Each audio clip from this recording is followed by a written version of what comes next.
Okay. संसद के दोनों सदनों की संयुक्त सत्र में संसद के दोनों सदनों के एक साथ समवेत संसद के दोनों सदनों में। फटाफट आंसर दीजिए बेटा, क्या होगा? आप लोगों के उत्तर आ रहे हैं, बहुत शानदार प्रदर्शन कर रहे हैं आप लोग, लेकिन मिस्टेक भी हो रही है। देखिए अनुच्छेद, अब जरा एक्सप्लेनेशन समझ लीजिए। अनुच्छेद 87 की धारा 1 कहती है, क्या कहती है ये, कि लोकसभा के चुनाव के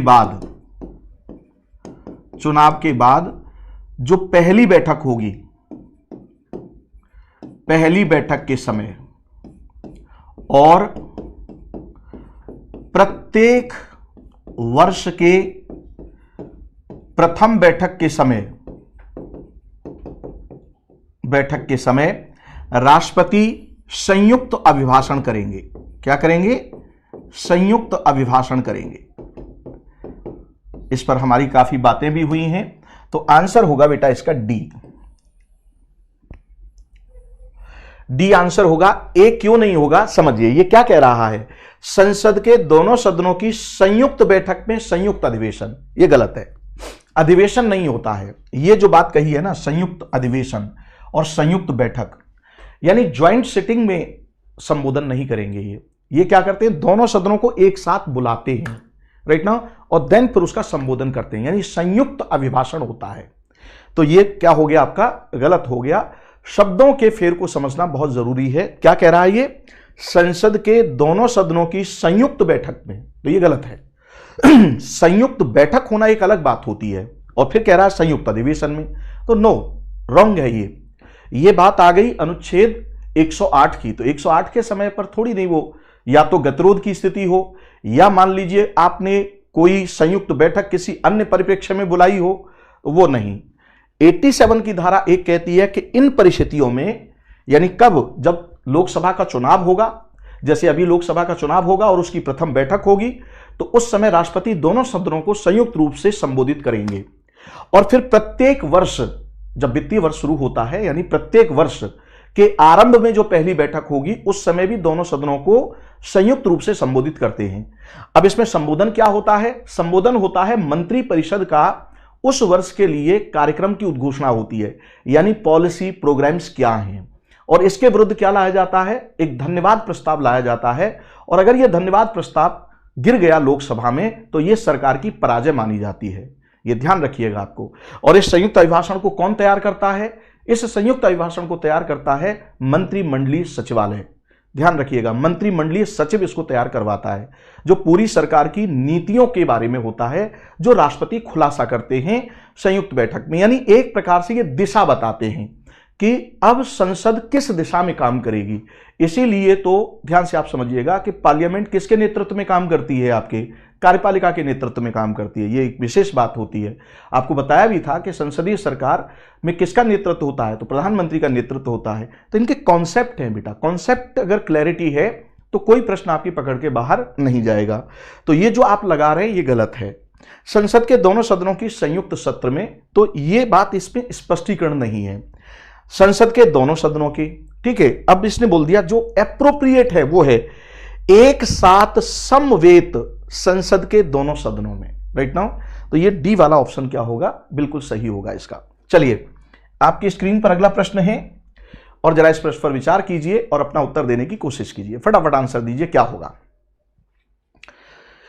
कोई विधेयक धन विधेयक समझा जाएगा यदि उसमें केवल निम्नलिखित विषयों से संबंधित उपबंध हैं।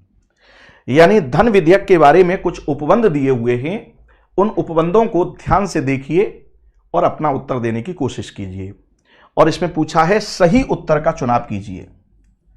यानी धन विधेयक की विषय वस्तु यहां पर दी हुई है, और अगर आप लोगों ने ऑफलाइन मुझसे किया हुआ है तो बहुत अच्छे से पढ़ाया ही है मैंने, ऑनलाइन में भी बहुत अच्छे से पढ़ाया है। और जो लोग मुझसे पहली बार जुड़ रहे हैं इस सेशन में और मुझसे पहले कभी उन्होंने क्लास नहीं की है, तो उनको भी चिंतित होने की आवश्यकता नहीं है। धन विधेयक वित्त विधेयक किसे कहते हैं, इस पर मैंने एक पूरा सोर्स वीडियो रिलीज किया हुआ है पॉलिटी एंड गवर्नेंस सेगमेंट में, इसी चैनल पर। तो आप वहां प्लेलिस्ट में जाकर के आप उसे देख सकते हैं, बहुत अच्छे से समझाया है उसको। चलिए, किसी कर का अधिरोपण, परिवर्तन या विनियमन, जरा क्या होगा इसमें? तो अनुच्छेद 110 में धन विधेयक की क्या दी हुई है? धन विधेयक की विषय वस्तुओं का उल्लेख है, विषय वस्तुओं का उल्लेख है, और इसमें 6 प्रकार की मद हैं। कितनी मदों का उल्लेख किया गया है? अब आ जाइए, उनमें से कौन कौन सी है इसमें? किसी कर का अधिरोपण, परिवर्तन और विनियमन करना, यह धन विधेयक का हिस्सा है। अनुच्छेद 110 की धारा 1 क में स्पष्ट तौर पर यह बात लिखी हुई है, तो यह स्टेटमेंट बिल्कुल सही है। यानी किसी कर को लगाना, घटाना, राइट नाउ, उसमें किसी तरह का कोई मॉडिफिकेशन करना या उसका विनियमन करना, यह सब क्या कहलाएगा? आपका धन विधेयक कहलाएगा, अगर इससे संबंधित कोई विधेयक लेकर के आते हैं तो। दूसरा, सरकार द्वारा धन उधार लेना, यानी केंद्र सरकार जो भी उधार लेगी या किसी को उधार की गारंटी देगी, तो यह भी आपके धन विधेयक में शामिल होगा, तो यह भी स्टेटमेंट बिल्कुल सही है। अब आ जाइए, भारत की संचित निधि या आकस्मिक निधि की अभिरक्षा करना, यह भी आपके धन विधेयक का हिस्सा होता है, राइट। स्पष्ट लिखा हुआ है वो आपकी जो 6 मदें हैं, और उसमें मैंने क्रोनोलॉजिकल ऑर्डर में बड़े शानदार तरीके से डिस्कस किया है, एक बार आप वीडियो जाकर के देख लीजिएगा। जुर्मानों या अन्य शास्तियों के अधिरोपण का अथवा अनुज्ञप्तियों के लिए फीसों की या कोई सेवाओं के लिए फीसों की मांग का या उनके संदाय का उपबंध, तो यह स्टेटमेंट आपका गलत है। यह बात अनुच्छेद 110 में भी कही गई है, और आगे चल करके भी यह बात आपको अनुच्छेद 117 की धारा 2 में भी यह प्रावधान आपको देखने के लिए मिल जाएगा कि इस तरह की चीजें जो होती हैं राइट नाउ, तो वो आपके धन विधेयक के दायरे में नहीं आती हैं। तो ये 4th वाला है, ये गलत है, और ये तीनों क्या हो गए? आपके सही हो गए। उस आधार पर आप लोगों ने उत्तर दे दिया है, उत्तर की पुष्टि कर लीजिए। रितु कुशवाहा का आंसर आ चुका है, राम दुलारे का आ चुका है, पूजा जोशी का आ चुका है, कौशिंद्र कुमार का आ चुका है, प्रीति सिंह का आ चुका है। तो आइए, 1 2 3 सही है इसका, तो 1 2 3 वाला विकल्प कौन सा है? तो ए है, तो आंसर क्या हो जाएगा? आपका ए हो जाएगा। ये 4था वाला धन विधेयक का हिस्सा नहीं है, नोट कर लीजिएगा इसको। क्यों नहीं है? अरे भाई, इससे रेगुलर थोड़ी नहीं है, जुर्माना आपने लगा दिया, बात खत्म हो गई, अब ये वापस दोबारा थोड़ी नहीं मिलेगा आपको, राइट। फिर कोई और देखिए, इसी प्रकार से कोई शास्ति वगैरह होगी तो उसमें भी ऐसा ही है, राइट नाउ। तो दिस इज द थिंग्स। चलिए, आपकी स्क्रीन पर अगला प्रश्न है, और जरा इस प्रश्न पर विचार कीजिए और अपना उत्तर दीजिए। काफी चर्चा का विषय रहा था नियम 377। लोकसभा की प्रक्रिया इस बार भी काफी चर्चा का विषय रहा है, उस पर क्वेश्चन फ्रेम हो सकता है, ठीक है। लोकसभा की प्रक्रिया और कार्य संचालन नियम के अंतर्गत नियम 377 के अधीन लोकसभा के सदस्यों द्वारा एक दिन में अधिकतम कितने मामले उठाए जा सकते हैं? किसके तहत? नियम 377 के तहत। फटाफट आंसर दीजिए, इस प्रश्न का उत्तर क्या होगा?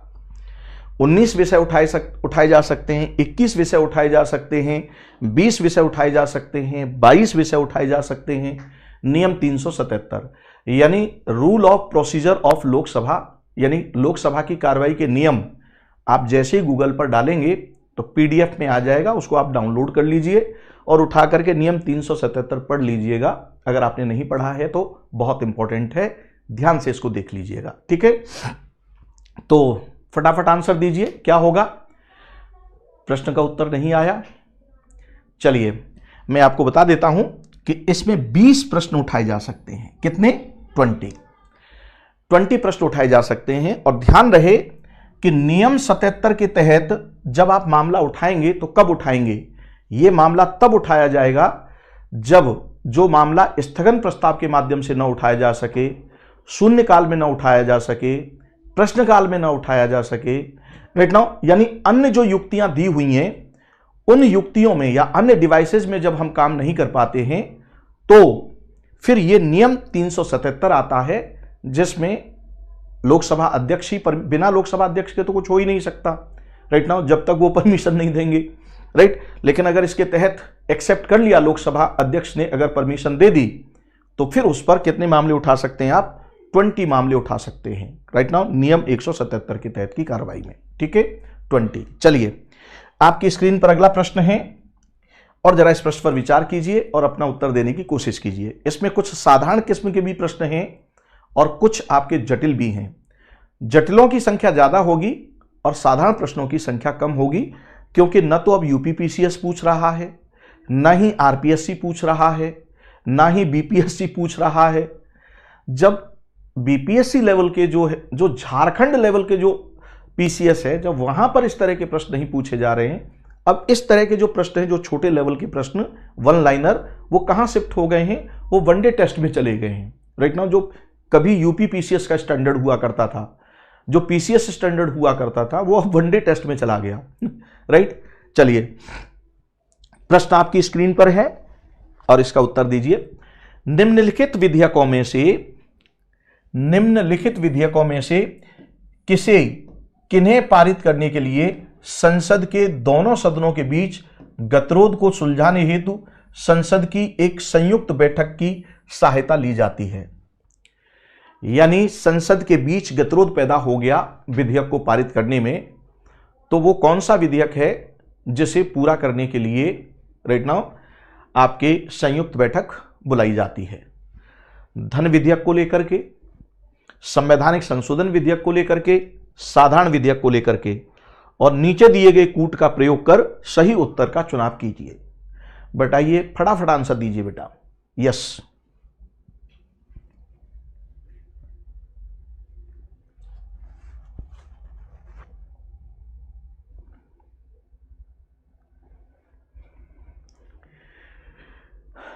प्रीति सिंह वेरी गुड, उम्दा, बहुत शानदार।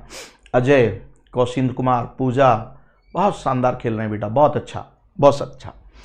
तो देखिए धन विधेयक है, तो धन विधेयक के बारे में जैसे ही आप 109 में इसको पारित करने की प्रक्रिया दी हुई है, 110 में तो इसकी परिभाषा दी है और 109 में, अनुच्छेद 109 में पारित करने की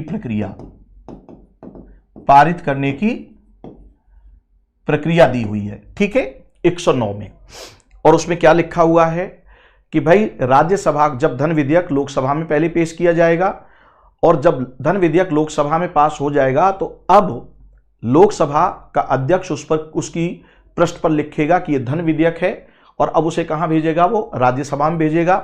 राज्यसभा को 14 दिन के अंदर अपनी प्रतिक्रिया व्यक्त करनी है। अगर 14 दिन गुजर जाते हैं और उसने विधेयक पर कोई चर्चा नहीं की है तो यह मान लिया जाएगा कि विधेयक राज्यसभा ने उसी रूप में पारित कर दिया है जिस रूप में लोकसभा ने पारित किया है। पहली बात। दूसरी बात क्या है? इन 14 दिन के अंदर अगर राज्यसभा उस विधेयक पर अपना कुछ संशोधन करती है कि इसमें यह होना चाहिए, ठीक है, तो उन संशोधन के साथ वो विधेयक किसके पास आएगा? अब लोकसभा के पास आएगा, और लोकसभा को अब यह अधिकार है कि राज्यसभा ने जो सुझाव दिया है उसे स्वीकार करना है या नहीं करना है। स्वीकार कर लिया तब भी और नहीं स्वीकार किया तब भी विधेयक उसी रूप में पारित मान लिया जाता है जिस रूप में लोकसभा ने उसे पारित किया था। तो यहां संयुक्त बैठक की बात ही नहीं है, गतिरोध माननी ही नहीं है धन विधेयक के मामले में। अब आ जाइए संविधान संशोधन विधेयक। अगर आप संविधान संशोधन विधेयक की बात करेंगे तो अनुच्छेद 368 कहता है कि लोकसभा और राज्यसभा इन दोनों से अलग अलग पारित होना चाहिए। किससे? विशेष बहुमत से। किससे? विशेष बहुमत से। अगर यह विशेष बहुमत से लोकसभा राज्यसभा से अलग अलग पारित होगा तभी यह राष्ट्रपति के सिग्नेचर के लिए भेजा जाएगा। अगर मान लीजिए यहां पर लोकसभा ने पारित कर दिया और राज्यसभा ने रिजेक्ट कर दिया तो विधेयक रद्द हो जाएगा, या मान लीजिए राज्यसभा ने पारित कर दिया, लोकसभा के पास गया और लोकसभा ने रिजेक्ट कर दिया, तब भी रद्द हो जाएगा। ठीक इसी प्रकार से अगर संशोधन को लेकर के अंतिम सहमति नहीं बन रही है तब भी विधेयक रद्द हो जाएगा। और अगर इसने पारित कर दिया है या इसने पारित कर दिया है, दूसरे के पास गया और 6 महीने गुजर गए हैं राइट नाउ, तो तब भी विधेयक रद्द माना जाएगा। मतलब यह हुआ कि संविधान संशोधन विधेयक के मामले में गतिरोध मान्य नहीं है, डेडलॉक मान्य नहीं है, विधेयक रद्द हो जाएगा। यानी इस केस में विधेयक रद्द हो जाएगा, और इस केस में जो लोकसभा चाहेगी वो होगा। दोनों में अंतर समझ लीजिए। यानी संविधान संशोधन विधेयक में अगर असहमति बनी, गतिरोध हुआ, तो विधेयक वहीं रद्द हो जाएगा, आगे नहीं बढ़ेगा, बात खत्म हो गई, दोबारा फिर लेकर के आइएगा। लेकिन यह किस में है? साधारण विधेयक। तो साधारण विधेयक के मामले में इस संयुक्त बैठक बुलाई जाती है। इन दो विधेयक के मामले में संयुक्त बैठक नहीं आ सकती। तो आंसर क्या होगा? केवल 3, यानी सी सही है। बहुत उम्दा। प्रीति सिंह, विशेष बहुमत। विशेष बहुमत का मतलब है बेटा कि कुल सदस्यों का तो बहुमत होना चाहिए और उपस्थित एवं मत देने वाले सदस्यों का 2/3 होना चाहिए।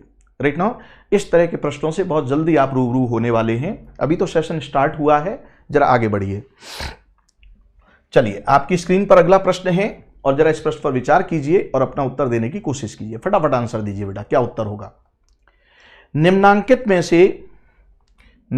में से कौन सी भारतीय संसद की वित्तीय समितियां हैं? यानी वित्तीय समिति के रूप में जिन्हें आइडेंटिफाई किया जाता है, इनमें से वो कौन कौन सी समिति हैं? फटाफट बताइए। समितियों के माध्यम से सरकार को नियंत्रित करती है संसद, तो उसके लिए वो समिति गठित करती है। और समिति 2 प्रकार की होती हैं, स्थायी समिति भी होती है और आपके अस्थायी समिति भी होती है।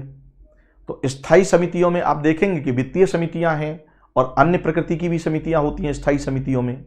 और एक होता है तात्कालिक समय पर गठित की जाती हैं, राइट नाउ एडहॉक बेस्ड जो होती हैं। इस प्रश्न का उत्तर दीजिए, फटाफट आंसर दीजिए बेटा। आपकी स्क्रीन पर थोड़ा सा स्पीड आपकी स्लो चल रही है, आंसर दीजिए, क्या होगा? यस,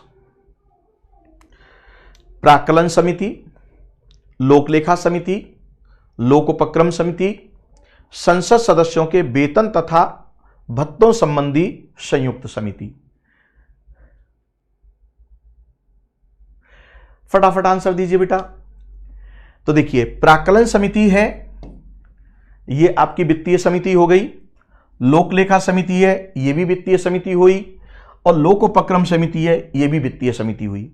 वित्तीय समिति का मतलब है कि वो समिति जो संसद की ओर से सरकार पर वित्तीय नियंत्रण करती है, यानी सरकार के खर्चों को नियंत्रित करती है, आप इस तरह से समझिए।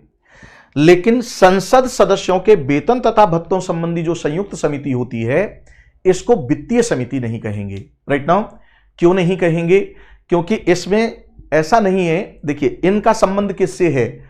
जो बजटीय अधिनियम पारित होता है, राइट नाउ, तो उसमें सरकार को कंट्रोल करना कि आप विधि के अनुसार काम कर रही हैं या नहीं, संविधान सम्मत जो प्रक्रिया है उसका आप अनुपालन कर रहे हैं या नहीं, ये सारी बातें देखने का इनका काम होता है। राइट नाउ, जबकि ये क्या हो गया? ये एक तरह से प्रशासनिक प्रकृति की समिति हो गई, जिसका प्रमुख कार्य है किसको? अब चूंकि आप ऐसे नहीं जाएंगे कि वेतन भत्ते की बात कर रही है तो इसलिए वित्तीय समिति हो जाएगी। नो, संसद की वित्तीय समिति का मतलब सरकार को नियंत्रित करना। तो इस मामले में सरकार के नियंत्रित करने की बात थोड़ी नहीं है। भाई, ये तो काम करेंगे, काम के बदले आप वेतन नहीं देंगे लोगों को, राइट नाउ, तो ये तो उनका राइट है। तो ये एडमिनिस्ट्रेटिव एस्पेक्ट में चली जाएगी, ये वित्तीय मैटर में नहीं जाएगी। तो 1, 2, 3 ऑप्शन सही हैं इसके। तो आंसर हो जाएगा बी। क्या हो जाएगा? बी आंसर होगा, ये नहीं होगा। ठीक है, चलिए, जिन जिन लोगों का प्रश्न गलत हुआ है कोई बात नहीं, सुधार कीजिए ताकि 26 मई को आपकी परीक्षा में कोई गड़बड़ी ना हो। आपकी स्क्रीन पर अगला प्रश्न है और जरा इस प्रश्न पर विचार कीजिए और अपना उत्तर देने की कोशिश कीजिए। फटाफट आंसर दीजिए, क्या उत्तर होगा इसका? वंश बहादुर, वेलकम टू वंश बहादुर, चैनल पर स्वागत है आपका। बहुत उम्दा खेल रहे हैं आप भी।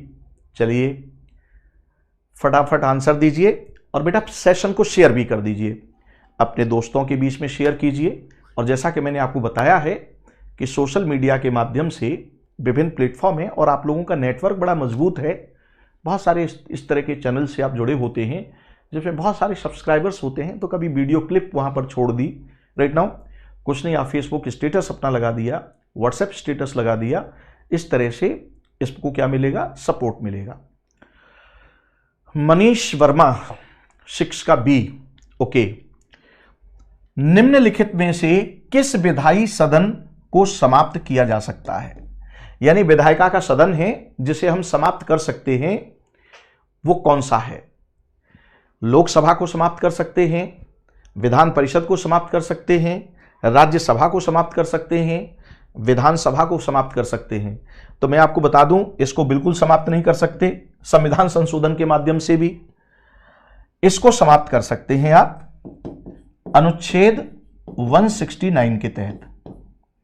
और अनुच्छेद 169 के तहत इसकी प्रक्रिया क्या है? इसकी प्रक्रिया यह है कि जिस राज्य में विधान परिषद को खत्म करना है तो वहां की विधानसभा अपने यहां से विशेष बहुमत से प्रस्ताव पारित करेगी, और जैसे यह प्रस्ताव पारित कर देगी, अब यह प्रस्ताव लोकसभा के पास जाए, यानी संसद के पास जाएगा, और वो इस प्रस्ताव में आग्रह करेगी कि हमारे यहां पर विधान परिषद को समाप्त कर दिया जाए। तो अब फिर संसद उसके समाप्ति के लिए विधि पारित करेगी। तो 169 के तहत यह ज्वाइंट एक्शन होता है। किसका?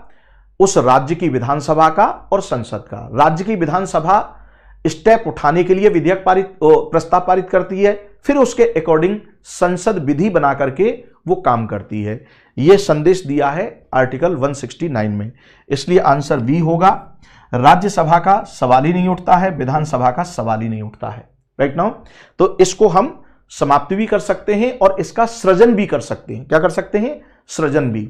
इस पर एक अलग तरह से भी क्वेश्चन आता है कि वह कौन सा प्रावधान है जहां केंद्र और राज्य दोनों के ज्वाइंट एक्शन से संविधान में संशोधन होता है, और उस संविधान में संशोधन की पहल राज्य द्वारा की जाती है, और फिर उसमें ऑप्शन दिए होते हैं। तो ध्यान दीजिए, और यह साक्षात्कार में भी पूछा जाता है। यह एकमात्र अपवाद है हमारी राज्य व्यवस्था में, हमारे संविधान के अंदर, कि जहां राज्यों को संविधान में संशोधन करने की पहल करने का अधिकार है। अदरवाइज संविधान के किसी भी प्रावधान में राज्य पहल नहीं कर सकते, इनिशिएटिव नहीं ले सकते। इनिशिएटिव भी पार्लियामेंट लेगी। राइट नाउ, हां, कुछ ऐसे हैं जहां उनके अनुसमर्थन की जरूरत होती है, लेकिन इनिशिएटिव लेने की अधिकार नहीं दिया हुआ है। एकमात्र यही वो प्रावधान है जहां राज्यों को इनिशिएटिव लेने का अधिकार दिया गया है, यानी राज्य के इनिशिएटिव से ही संविधान में संशोधन हो सकता है, अदरवाइज नहीं। पहली बात इसके तहत।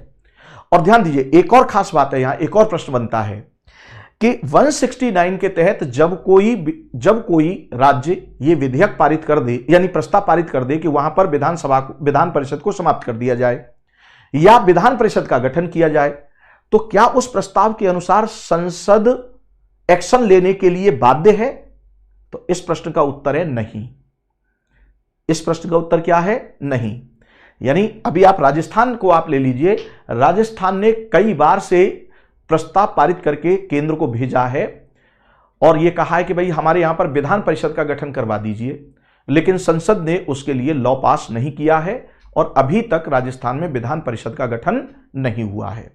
तो बाध्य नहीं है वो, उसमें यह लिखा है कि विधि के माध्यम से वो स्टेप उठाएगी। पॉइंट की क्लैरिटी है। चलिए, आपकी स्क्रीन पर अगला प्रश्न है और जरा इस प्रश्न पर विचार कीजिए और अपना उत्तर देने की कोशिश कीजिए। फटाफट आंसर दीजिए। निम्नलिखित कथनों में से कौन से एक भारत के संविधान की चौथी अनुसूची की सही वर्णन करते हैं? यानी फोर्थ शेड्यूल का सही विवरण कौन कर रहा है? राइट, आ जाइए। इसमें संघ एवं राज्य के बीच शक्तियों का विवरण सूचीबद्ध है, क्या यह सही है? इसमें संविधान में सूचीबद्ध भाषाएं हैं। राइट, इसमें जनजातीय क्षेत्रों के प्रशासन से संबंधित उल्लेख है। इसमें राज्यसभा में स्थानों का आवंटन किया गया है। जरा बताइए क्या होगा इस प्रश्न का उत्तर? फटाफट आंसर दीजिए। क्वेश्चन 7 का आंसर रितु कुशवाहा का उत्तर आ चुका है। वेरी गुड, बहुत शानदार बेटा। बाकी लोग भी अपना उत्तर प्रेषित कीजिए। ओके, वंश बहादुर, वाह, एक्सीलेंट, उम्दा खेल रहे हैं। चलिए,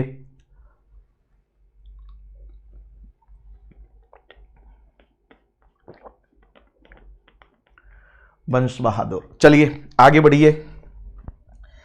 भूल गए चौथी अनुसूची, इस पर तो हमने पीछे भी चर्चा की थी। कौशिन्द्र Kumar, very good. Ram Dulari, very good, बहुत शानदार, उम्दा खेल रहे हैं आप लोग। अजय, चलिए आप ही के पक्ष में जाता हूं मैं, डी है, यानी चौथी अनुसूची किससे जुड़ी हुई है? ये चौथी अनुसूची जुड़ी हुई है आपके अनुच्छेद 1 और अनुच्छेद 4 से। अनुच्छेद 1 और अनुच्छेद 4 से इसका संबंध है और इसमें राज्यसभा में जो स्थान आवंटित किए गए हैं उनकी इसमें सूची आपको मिलेगी, ठीक है ना, 4th शेड्यूल में, राइट ना। और इसमें केंद्र शासित प्रदेश, मतलब केंद्र शासित प्रदेश हो गए, प्रांत हो गए, राइट ना, उनको राज्यसभा में कितना कितना स्थान दिया गया है ये इसमें आपको मिल जाएगा। और ये साधारण बहुमत से, ध्यान दीजिएगा, साधारण बहुमत से इसमें क्या होता है? संशोधन होता है। अनुच्छेद 368 के तहत संशोधन मान्य नहीं है, ये बात ध्यान रखिएगा। चलिए आपकी स्क्रीन पर अगला प्रश्न है और जरा इस प्रश्न पर विचार कीजिए और अपना उत्तर दीजिए। ये कुछ जटिल प्रकृति का प्रश्न है, मैं हट जाता हूं, आप स्क्रीनशॉट ले सकते हैं, राइट। और इस प्रश्न को ध्यान से पढ़िएगा और अपना उत्तर दीजिएगा। लोकसभा के अध्यक्ष की शक्तियों के बारे में निम्नलिखित कथनों में से कौन सा सही है? लोकसभा अध्यक्ष की शक्तियों के बारे में कौन सा कथन सही है? गलत कथन को आइडेंटिफाई नहीं करना है, सही कथन को आइडेंटिफाई करके अपना उत्तर देना है। बताइए जरा इसका क्या उत्तर होगा, फटाफट आंसर दीजिए। सदन में व्यवस्था बनाए रखने की प्रक्रिया को विनियमित करने में अध्यक्ष का आचरण किसी न्यायालय की अधिकारिता के अधीन नहीं होगा। यानी सदन के अंदर अनुशासन बनाने के लिए अगर वो कोई स्टेप उठाते हैं तो उनके उस स्टेप को उच्च न्यायालय या सर्वोच्च न्यायालय में आप चुनौती नहीं देंगे, इसका यह मतलब है। तो क्या यह सही है? पहली बात, अपने सदन की अध्यक्षता करने के अलावा भी अध्यक्ष के पास कतिपय शक्तियां होती हैं, सब्जेक्ट टू बाउंड, यानी अन्य शक्तियां भी होती हैं, जैसे कि संसद के दोनों सदनों की संयुक्त बैठक की अध्यक्षता करना। क्या यह कथन सही है? चलिए, जिस दौरान उसके पद से हटाने हेतु संकल्प विचाराधीन है, अध्यक्ष अध्यक्षता करेगा किंतु उसे बोलने का अधिकार नहीं होगा और कोई मतदान करने का अधिकार भी नहीं होगा। अब जरा बताइए इनमें से कौन से सही हैं? सही कथन पूछा है और कूट आपके सामने दिया हुआ है, उसमें से आप आंसर चुनाव करके बोल दीजिए। देखिए ऋतु कुशवाहा का आंसर आ चुका है 8 का बी, ओके। प्रीति सिंह डी, कौशिंद्र कुमार सी, ओके। आगे बढ़िए बेटा, फटाफट आंसर दीजिए। वेरी गुड, बहुत शानदार, उम्दा खेल रहे हैं आप लोग, बहुत सुंदर। कोई बात नहीं, अगर प्रश्न गलत भी हो जाता है तब भी कोई फर्क नहीं पड़ता है, आराम से जवाब दीजिए, सोच करके, बहुत अच्छे से, बहुत जल्दबाजी की भी जरूरत नहीं है, फटाफट आंसर देने की कोशिश करें आप। राम दुलारी सिंह 8 का ए, कमलपाल 8 का ए, ओके। अजय वेरी गुड, बहुत शानदार, बहुत अद्भुत। देखिए मैं आपको बता दूं कि सदन में व्यवस्था बनाए रखने की प्रक्रिया को विनियमित करने में अध्यक्ष का आचरण किसी न्यायालय की अधिकारिता के अधीन नहीं होगा, यह बात बिल्कुल सही है। और यह बात केवल लोकसभा अध्यक्ष पर ही लागू नहीं होती है, यह राज्यसभा सभापति के मामले में भी समान रूप से एप्लीकेबल है। राइट नाउ लोकसभा उपाध्यक्ष के मामले में भी जब उनके बिहाफ पर, ध्यान दीजिएगा, ये लोकसभा अध्यक्ष के पास तो ये है ही, लेकिन अगर मान लीजिए लोकसभा अध्यक्ष अनुपस्थित हैं और उस समय लोकसभा का उपाध्यक्ष या उनकी अनुपस्थिति में जो प्रिसाइडिंग ऑफिसर होगा, पीठासीन अधिकारी होगा, उसको भी है ये अधिकार, ध्यान रखिएगा। ये चूंकि जब इनको ये अधिकार हो गया तो इनके बिहाफ पर जो काम करेगा उसको भी वो अधिकार मिल जाता है, तो कोर्ट में चैलेंज नहीं किया जाएगा। अपने सदन की अध्यक्षता करने के अलावा भी, तो अपने सदन की अध्यक्षता तो करेगा ही, अलावा भी ये क्या करता है, संयुक्त बैठक की भी अध्यक्षता करता है। यह बात अनुच्छेद 108 में स्पष्ट तौर पर लिखी हुई है, ठीक है। तो स्टेटमेंट ये भी सही है। और यह कह रहा है अध्यक्ष के पास कतिपय शक्तियां होती हैं। कतिपय का मतलब है यहां कि यह जो शक्ति है इसके साथ क्या होता है, कुछ कंडीशन जुड़ी हुई हैं। जैसे संयुक्त बैठक है तो संयुक्त बैठक के साथ कंडीशन जुड़ी हुई है।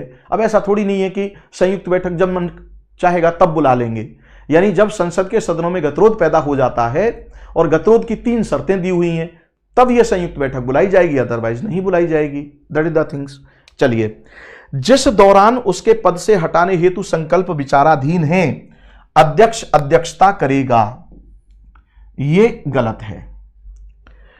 किंतु उसे बोलने का अधिकार नहीं होगा, यह भी स्टेटमेंट गलत है। यानी अध्यक्षता नहीं करेगा लेकिन उसे बोलने का अधिकार होगा और उसे मतदान करने का अधिकार भी होगा। क्या होगा? मतदान करने का भी अधिकार होगा। यानी अब वो प्रथमतः मतदान करेगा फर्स्ट साइट में। ध्यान से आप समझिएगा, जब लोकसभा, ये इसमें 4-5 प्रश्न बन रहे हैं आपके वन लाइनर, बताता हूं मैं आपको कि जब लोकसभा अध्यक्ष को हटाने संबंधी प्रस्ताव लोकसभा में चल रहा है तो पहली बात तो यह है कि लोकसभा अध्यक्ष अब अध्यक्षता नहीं करेगा। ठीक है, सदन में आएगा, कार्रवाई में भाग लेगा, बोलेगा भी, संबोधन भी करेगा। अरे भाई, जब हटाने वाली बात है तो उससे भी तो पूछताछ होगी, वो भी तो अपना पक्ष रखेगा, राइट। बोलने का अधिकार भी है, भाग लेने का अधिकार भी है, और जब मतदान होगा तो उसे मत देने का अधिकार भी है। अच्छा, जब वो अध्यक्षता कर रहा होता है तब उसे प्रथमतः मत देने का अधिकार नहीं है, उसे निर्णायक मत देने का अधिकार होता है। तो इस वाले में कम से कम 4-5 प्रश्न बन रहे हैं आपके, 4-5 प्रश्न, ये अकेला नहीं है राइट नाउ, इसके साथ बहुत सारे प्रश्न हैं आपके। और यूपीएससी अब इस तरह से जटिलता के साथ प्रश्न कर रही है। बात समझ में आ गई ना? तो 1 और 2 सही है इसका, और ये तीसरा ऑप्शन आपका क्या हो जाता है? गलत हो जाता है। तो आंसर क्या होगा इसका? बी होगा। 1 और 2 सही है इसका। क्या है? 1 और 2। एक्सीलेंट, आप लोगों बहुत उम्दा खेल रहे हैं सब लोग। चलिए, आपकी स्क्रीन पर अगला प्रश्न है और जरा इस प्रश्न पर विचार कीजिए और अपना उत्तर देने की कोशिश कीजिए। फटाफट आंसर दीजिए, क्या उत्तर होगा। और अगर प्रश्न गलत हो रहा है, उत्तर गलत हो रहा है, तो उसे घबराने की जरूरत नहीं है। आपको पता होना चाहिए कि इस तरह के प्रश्नों पर जिन फैकल्टीज का, अरे मैं भी उसमें अपवाद नहीं हूं भाई, मैं भी शामिल हूं, मैं भी तो एक व्यक्ति हूं। इस तरह के जब प्रश्न होते हैं तो अनुभवी शिक्षक को भी राइट नाउ एकाध बार रुकना पड़ता है उसको समझने के लिए। लेकिन ध्यान से आप समझिएगा, हम अगर रुक रहे हैं तो हमारा तो काम है भाई आपको शिक्षा देना, राइट। तो कोई फर्क नहीं पड़ता अगर हम टाइम ले रहे हैं तो, लेकिन अगर आप टाइम लेंगे तो आपका तो मामला खत्म हो जाएगा। तो आपको इसका अभ्यास करना है राइट नाउ। हम दोनों में यह फर्क है कि अगर हम समय ले रहे हैं तो कोई फर्क नहीं पड़ेगा, लेकिन अगर आप समय ले रहे हैं तो इसका फर्क पड़ेगा, क्योंकि 2 घंटे में आपको पेपर सॉल्व करना है। कितने में? 2 घंटे में। लोकसभा के कम से कम कितने सत्र बुलाए जाते हैं? राइट, तो कम से कम 2 सत्र बुलाए जाएंगे। आंसर होगा इसका सी। क्या होगा? सी। वंश बहादुर बी नहीं होगा। क्यों नहीं होगा? आ जाइए। ये बोल रहा है कम से कम, तो आ जाइए। अनुच्छेद 85 की धारा 1 कह रही है कि 1 वर्ष में यानी प्रतिवर्ष, क्षमा कीजिएगा, प्रतिवर्ष वर्ड यूज नहीं किया है। ये क्या कह रहा है? अनुच्छेद 85 की धारा 1, राष्ट्रपति समय समय पर संसद के सत्रों को बुलाएगा, किंतु एक सत्र की अंतिम बैठक, ठीक है, और उसके बाद दूसरे आगामी सत्र की, यानी इसके बाद जब सत्र आएगा तो आगामी सत्र की पहली बैठक के बीच 6 महीने का समय नहीं होना चाहिए। 6 महीने का समय नहीं होना चाहिए। इसका मतलब राष्ट्रपति के लिए यह बाध्यकारी है कि संसद के लोकसभा और राज्यसभा दोनों की ही कम से कम वर्ष में 2 बार बैठक बुलाना जरूरी है, 2 बार सत्र बुलाना जरूरी है। हमने नियम यह बना रखा है कि हम 3 सत्र बुलाते हैं। कितने? 3 सत्र। तो यह जनरल हो गया। यहां पर क्वेश्चन यह किया है कि कम से कम कितने सत्र, तो यहां पर 85 की धारा 1 का यहां पर कंसिडरेशन है, और वो है कि कम से कम 2 सत्र। कितने? 2 सत्र बुलाने पड़ेंगे। क्यों?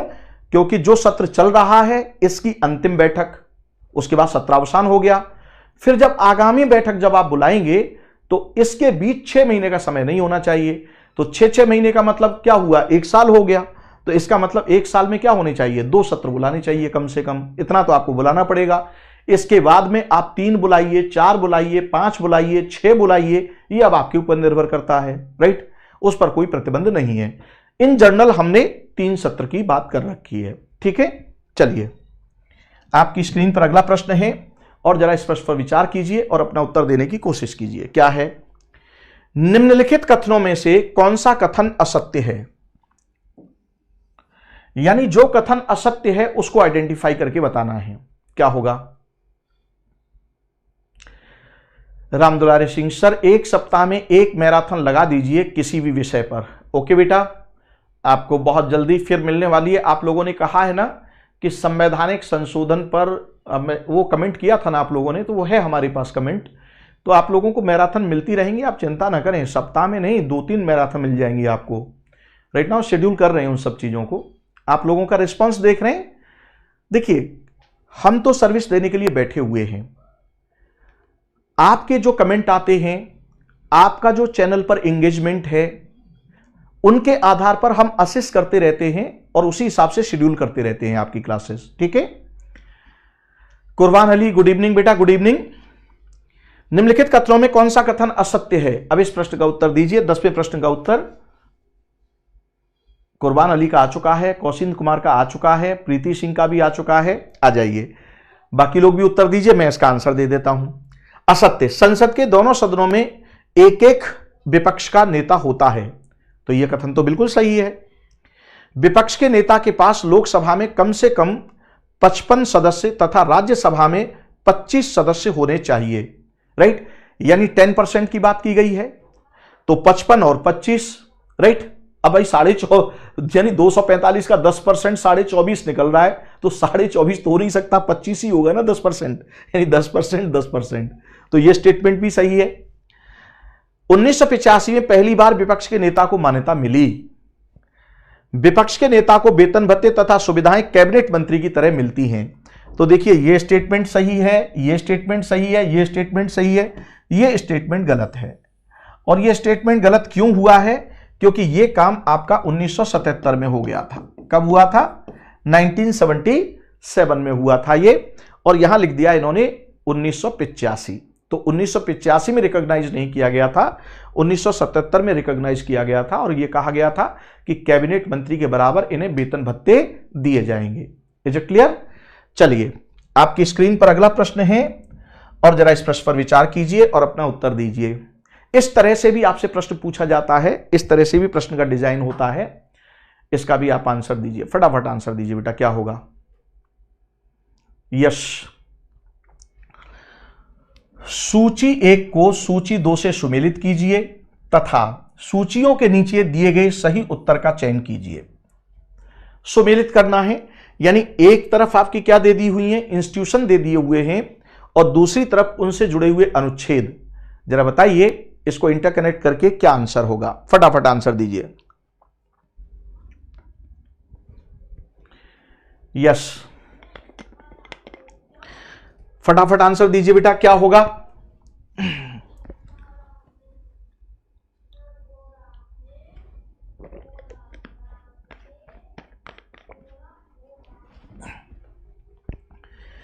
यस,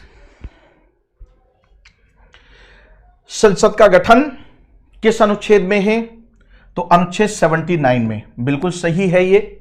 और इसमें क्या कहा है कि संसद में एक राष्ट्रपति होगा और 2 सदन होंगे। एक सदन आपका लोकसभा है और दूसरा सदन क्या है आपका? राज्यसभा। राज्यसभा की संरचना अनुच्छेद 80 में दी गई है, राइट। ये बात बिल्कुल सही है। लोकसभा की संरचना 81 में दी गई है। संसद के सत्र बुलाना, संसद का सत्रावसान करना और उसके विघटन करने का उल्लेख आपके अनुच्छेद 85 में है। तो ये बिल्कुल एक दूसरे से मैच कर रहे हैं। तो 1, 2, 3, 4 ए आंसर हो जाएगा। क्या हो जाएगा? ए आंसर हो जाएगा। वेरी गुड, उम्दा, बहुत शानदार। चलिए, आपकी स्क्रीन पर अगला प्रश्न है और जरा इस प्रश्न पर विचार कीजिए और अपना उत्तर देने की कोशिश कीजिए। फटाफट आंसर दीजिए। क्या होगा? यदि भारत का प्रधानमंत्री संसद के उच्च सदन का सदस्य है तो क्या होगा? इनमें से वो क्या कर सकते हैं? जरा उत्तर दीजिए, क्या होगा? यदि भारत का प्रधानमंत्री संसद के उच्च सदन का सदस्य है तो क्या होगा? उच्च सदन का सदस्य है तो क्या होगा, बताइए। रितु कुशवाहा का आंसर आ चुका है। वेरी गुड बेटा, वेरी गुड। यह वह अविश्वास प्रस्ताव की स्थिति में अपने पक्ष में वोट नहीं दे सकेगा। वह निम्न सदन में बजट पर नहीं बोल सकता। वह केवल उच्च सदन में ही वक्तव्य दे सकता है। उसे प्रधानमंत्री पद की शपथ ग्रहण करने के बाद 6 महीने के अंदर निम्न सदन का सदस्य बनना होगा। तो देखिए, यह स्टेटमेंट बिल्कुल गलत है। ऐसा नहीं है, हमारे यहां ऐसी कोई बाध्यता नहीं है, ठीक है। तो यह गलत है। वह केवल उच्च सदन में ही वक्तव्य दे सकता है, यह स्टेटमेंट भी गलत है। क्यों गलत है?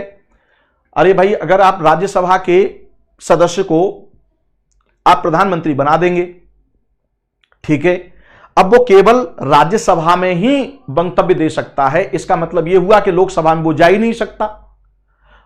तो भाई, लोकसभा में नहीं जाएगा तो जवाबदेही कैसे तय होगी?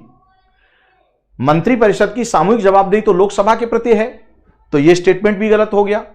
आ जाइए, वह निम्न सदन में बजट पर नहीं बोल सकता। क्या मतलब है भाई? जब वो बजट पर बोल ही नहीं सकते तो फिर बात ही खत्म हो जाती है। वह अविश्वास प्रस्ताव की स्थिति में अपने पक्ष में वोट नहीं कर सकता। यह सही है। कैसे सही है? आ जाइए, क्योंकि वो सदस्य किसका है, यानी अविश्वास प्रस्ताव कहां पर पारित हो रहा है आपका? अविश्वास प्रस्ताव पारित होगा लोकसभा में, और वो इस सभा का सदस्य है ही नहीं, सदस्य ही नहीं है। जब सदस्य ही नहीं है तो अनुच्छेद 88 क्या कहता है कि मंत्री को दोनों सदनों में भाग लेने का, बोलने का, एड्रेस करने का अधिकार है। लेकिन ध्यान दीजिएगा, मतदान वो उस सदन में करेगा जिस सदन का वो सदस्य है। तो चूंकि अविश्वास प्रस्ताव राज्यसभा में नहीं लाया जा सकता, और वो कह रहा उच्च सदन का मतलब है राज्यसभा का सदस्य है और उसे प्रधानमंत्री बना दिया है, तो इसका मतलब यह हुआ कि लोकसभा में अविश्वास प्रस्ताव लाया जाएगा। तो लोकसभा में जब अविश्वास प्रस्ताव लाया गया है तो उसमें बहस में भाग ले सकता है वो, राइट नाउ, अपनी मंत्रिपरिषद यानी अपनी सरकार का पक्ष रख सकता है पूरी तरह से, वहां कोई दिक्कत नहीं है। लेकिन जब वोटिंग होगी तो वोटिंग के दौरान वो अपना वोट नहीं दे सकता। क्यों नहीं दे सकता वोट? क्योंकि वो तो राज्यसभा का सदस्य, लोकसभा का सदस्य है ही नहीं, तो वोट कहां से देगा? इसलिए ये स्टेटमेंट सही है इसका। ये तीनों के तीनों स्टेटमेंट गलत हैं आपके, ठीक है। चलिए, आपकी स्क्रीन पर अगला प्रश्न है और जरा इस प्रश्न पर विचार कीजिए और अपना उत्तर दीजिए। मेंबरशिप नहीं तो वोट? बिल्कुल बेटा, मेंबरशिप होगी तभी, अदरवाइज नहीं। सदस्य हैं तभी आपको वोट देने का अधिकार है, बिना सदस्य के वोट देने का अधिकार कैसे मिल जाएगा? सामान्यतः लोकसभा की अवधि 5 वर्ष की होती है, जिसकी गणना कब से की जाएगी? अब यह साधारण किस्म का प्रश्न हो गया, आप सब लोग इस प्रश्न का उत्तर जानते होंगे बहुत अच्छे से। फटाफट आंसर दीजिए, कब से गिनेंगे? यानी लोकसभा का कार्यकाल 5 वर्ष होता है, यह हम किस तारीख से गिनते हैं?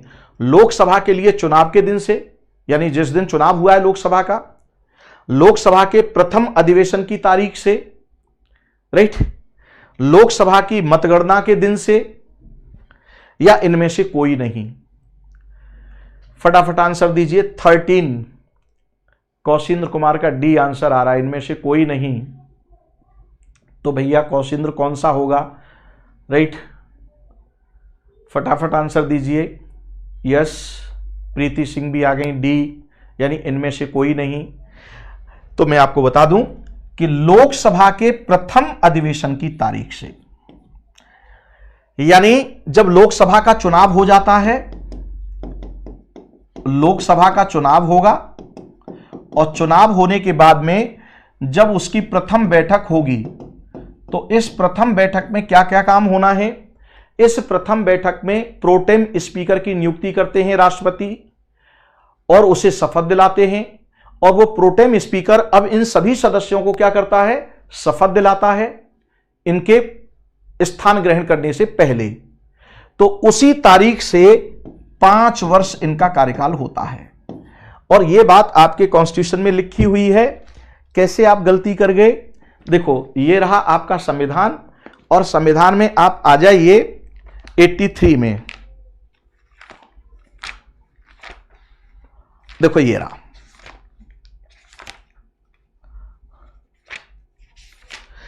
अच्छे से तैयार करके आना था बेटा आप लोगों को। देखिए 83 की धारा 2 कह रही है, लोकसभा यदि पहले ही विघटित नहीं कर दी गई है तो अपने अधिवेशन के लिए नियत तारीख से 5 वर्ष तक बनी रहेगी, इससे अधिक नहीं, और 5 वर्ष की उक्त अवधि की समाप्ति का परिणाम लोकसभा का विघटन होगा। ठीक है ना। तो यानी अपने अधिवेशन के, यानी प्रथम निर्वाचन के बाद जो पहला अधिवेशन होगा वहां से उसका 5 साल होगा, पहला अधिवेशन। पॉइंट की क्लैरिटी है। तो 13 का भी 83 का क्लॉज 2 बोलता है इसके लिए। चलिए आपकी स्क्रीन पर अगला प्रश्न है और जरा इस प्रश्न पर विचार कीजिए और अपना उत्तर देने की कोशिश कीजिए। क्वेश्चन नंबर 14 है। आ जाइए, फटाफट आंसर दीजिए बेटा। कोई बात नहीं, गलत होगा तो होने दीजिए, गलत होने से कोई लेना देना नहीं है, राइट, क्योंकि ये तो आपके संवेदना को बढ़ाएगा। लेकिन प्रश्न का उत्तर अगर आप नहीं दे रहे हैं तो ये फिर समस्या है। चाहे आप गलत दीजिए सही दीजिए, तो फिर ऑनलाइन आने का मतलब क्या हुआ, लाइव आने का मतलब क्या हुआ, आंसर दीजिए उसका। ठीक है ना बेटा। और अगर आपको कुछ समझ में नहीं आ रहा है तो कमेंट करके पूछ लीजिए। राइट नाउ होता यह है कि जब लाइव में संख्या कम होती है, मतलब 150 तक संख्या होती है लाइव में, तो फिर कमेंट पढ़ना और उसका उत्तर देना भी आसान होता है। लेकिन जैसे ही लाइव में 100 से अधिक स्टूडेंट शामिल होना शुरू हो जाते हैं तो फिर सबके जवाब लेना संभव नहीं हो पाता है, वो बहुत जल्दी जल्दी स्क्रॉल होते हैं। राइट नाउ तो पॉसिबल नहीं हो पाता है, फिर वो वन वे हो जाता है। तो अभी इतनी बड़ी संख्या तो हुई नहीं है राइट नाउ, जैसे कि आपके जो कमेंट हैं उनको मैं न पढ़ सकूं, तो इजीली रीडेबल हैं, उतना समय मिल जाता है। तो अगर कोई समझ में नहीं आ रहा है तो आप कमेंट करके भी पूछ सकते हैं। ठीक है ना। निम्नलिखित में से किनको लोकसभा और राज्यसभा दोनों के निर्वाचन में मतदान करने का अधिकार है। बड़ा मनोवैज्ञानिक तरीके से क्वेश्चन डिजाइन किया है ये, ध्यान से देखिएगा। बहुत ही मनोवैज्ञानिक तरीके से प्रश्न बना है ये। मनोवैज्ञानिक तरीके से प्रश्न क्या है, इसने कहा लोकसभा और राज्यसभा दोनों के निर्वाचन में मतदान करने का अधिकार है। राइट ना। तो किसको होगा ये, संसद के निम्न सदन के निर्वाचित सदस्यों को। निम्न सदन का मतलब हुआ लोकसभा के सदस्यों को, यानी लोकसभा के जो सदस्य हैं वो लोकसभा के चुनाव में भी वोट देंगे और राज्यसभा के चुनाव के लिए भी वोट देंगे। तो क्या ये उत्तर सही है? तो भाई लोकसभा के जो सदस्य हैं वो लोकसभा के चुनाव के लिए तो वोट दे सकते हैं, लेकिन राज्यसभा के चुनाव के लिए वोट कैसे दे देंगे? भाई राज्यसभा के चुनाव के लिए वोट तो वो देगा जो किसी राज्य में विधानसभा का निर्वाचित सदस्य हो। तो ये स्टेटमेंट तो गलत हो गया। अब आ जाइए, ये गलत हो गया। संसद के उच्च सदन के निर्वाचित सदस्य। अब आ जाइए, संसद के उच्च सदन यानी राज्यसभा के निर्वाचित सदस्य। तो चलिए भाई, राज्यसभा का जो निर्वाचित सदस्य है राइट, वो लोकसभा के सदस्य के लिए तो वोट दे देगा, क्योंकि भाई कहीं न कहीं तो उस मतदाता सूची में उसका नाम होगा। और लोकसभा का चुनाव किससे होता है? आपके प्रत्यक्ष विधि से होता है।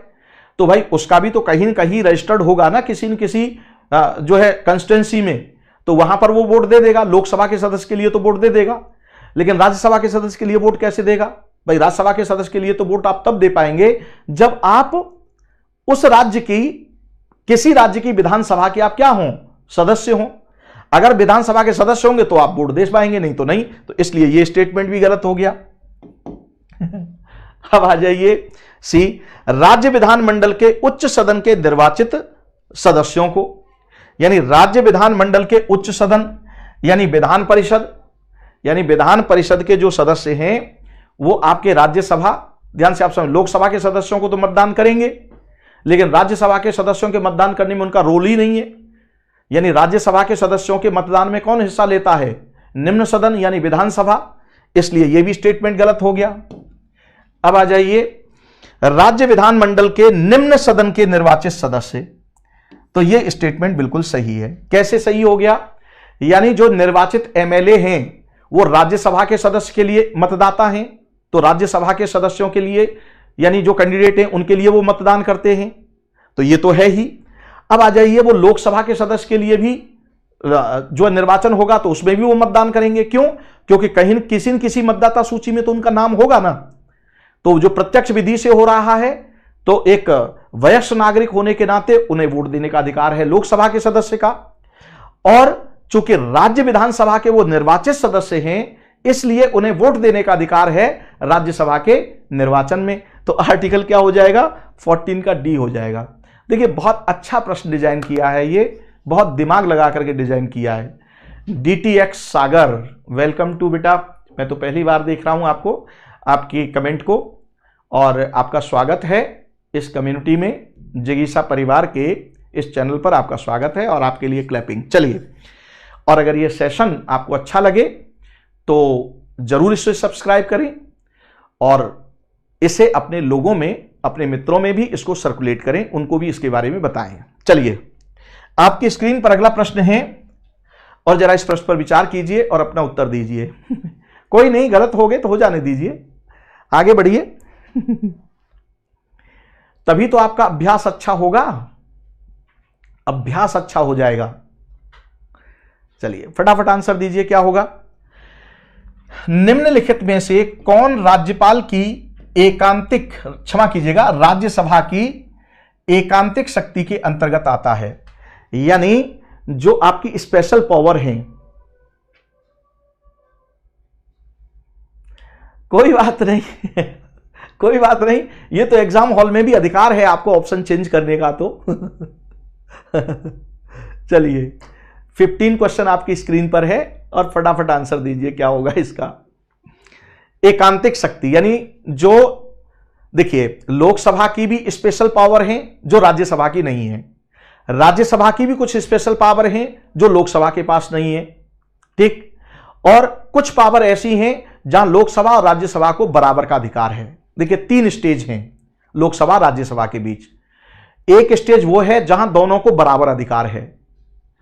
एक परिस्थिति वो है जहां लोकसभा को ज्यादा अधिकार है, यानी विशेष अधिकार है, राज्यसभा को नहीं। कुछ परिस्थिति ऐसी हैं वहां राज्यसभा को विशेष अधिकार है, लोकसभा को नहीं।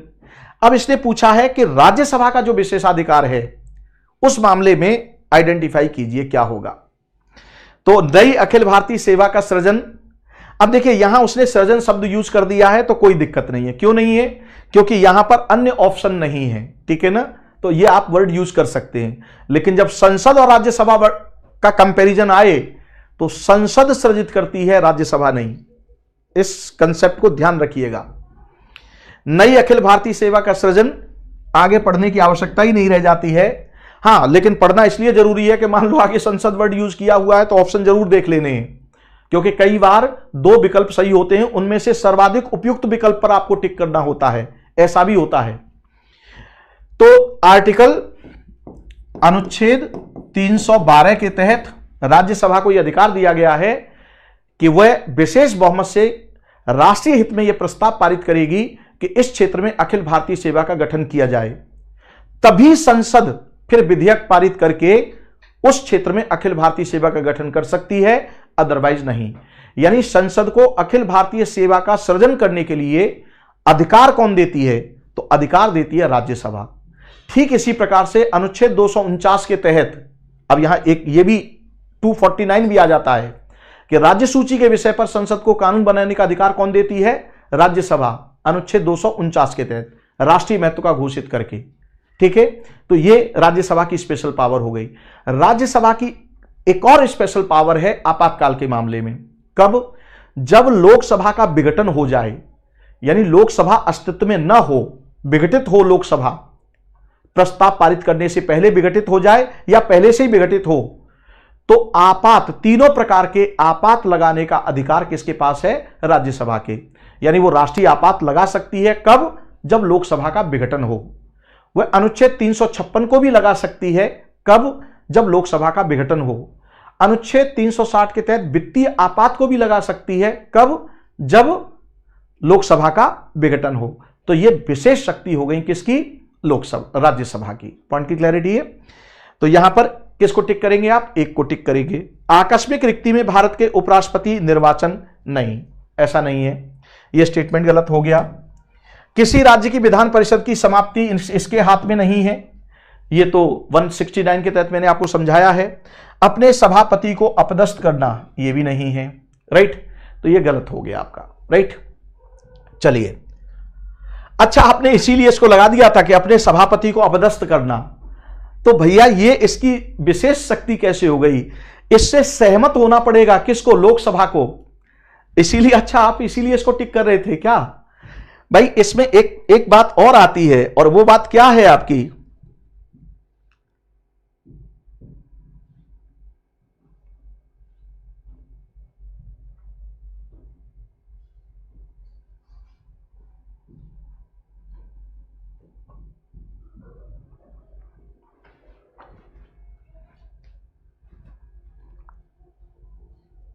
आगे कर दो, जल्द कर दिया। हाँ, इसको टैग करो, इसको टैग नीचे कर दो इसको। अगले क्वेश्चन पर जाना है, यही पड़ा है। नहीं, अभी ये क्लियर करना है। अंडू करो।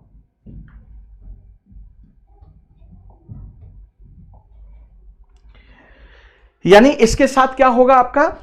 अपने सभापति को अपदस्थ करना, तो इससे लोकसभा भी तो सहमत होनी चाहिए। अगर लोकसभा सहमत नहीं होगी तो कैसे बात बनेगी? साधारण बहुमत से लोकसभा से भी पारित होना चाहिए, तो इसलिए अच्छा आप इस पर टिक कर दिए थे। चलिए कोई बात नहीं। आपकी स्क्रीन पर अगला प्रश्न है, और जरा इस प्रश्न पर विचार कीजिए और अपना उत्तर दीजिए, क्या होगा?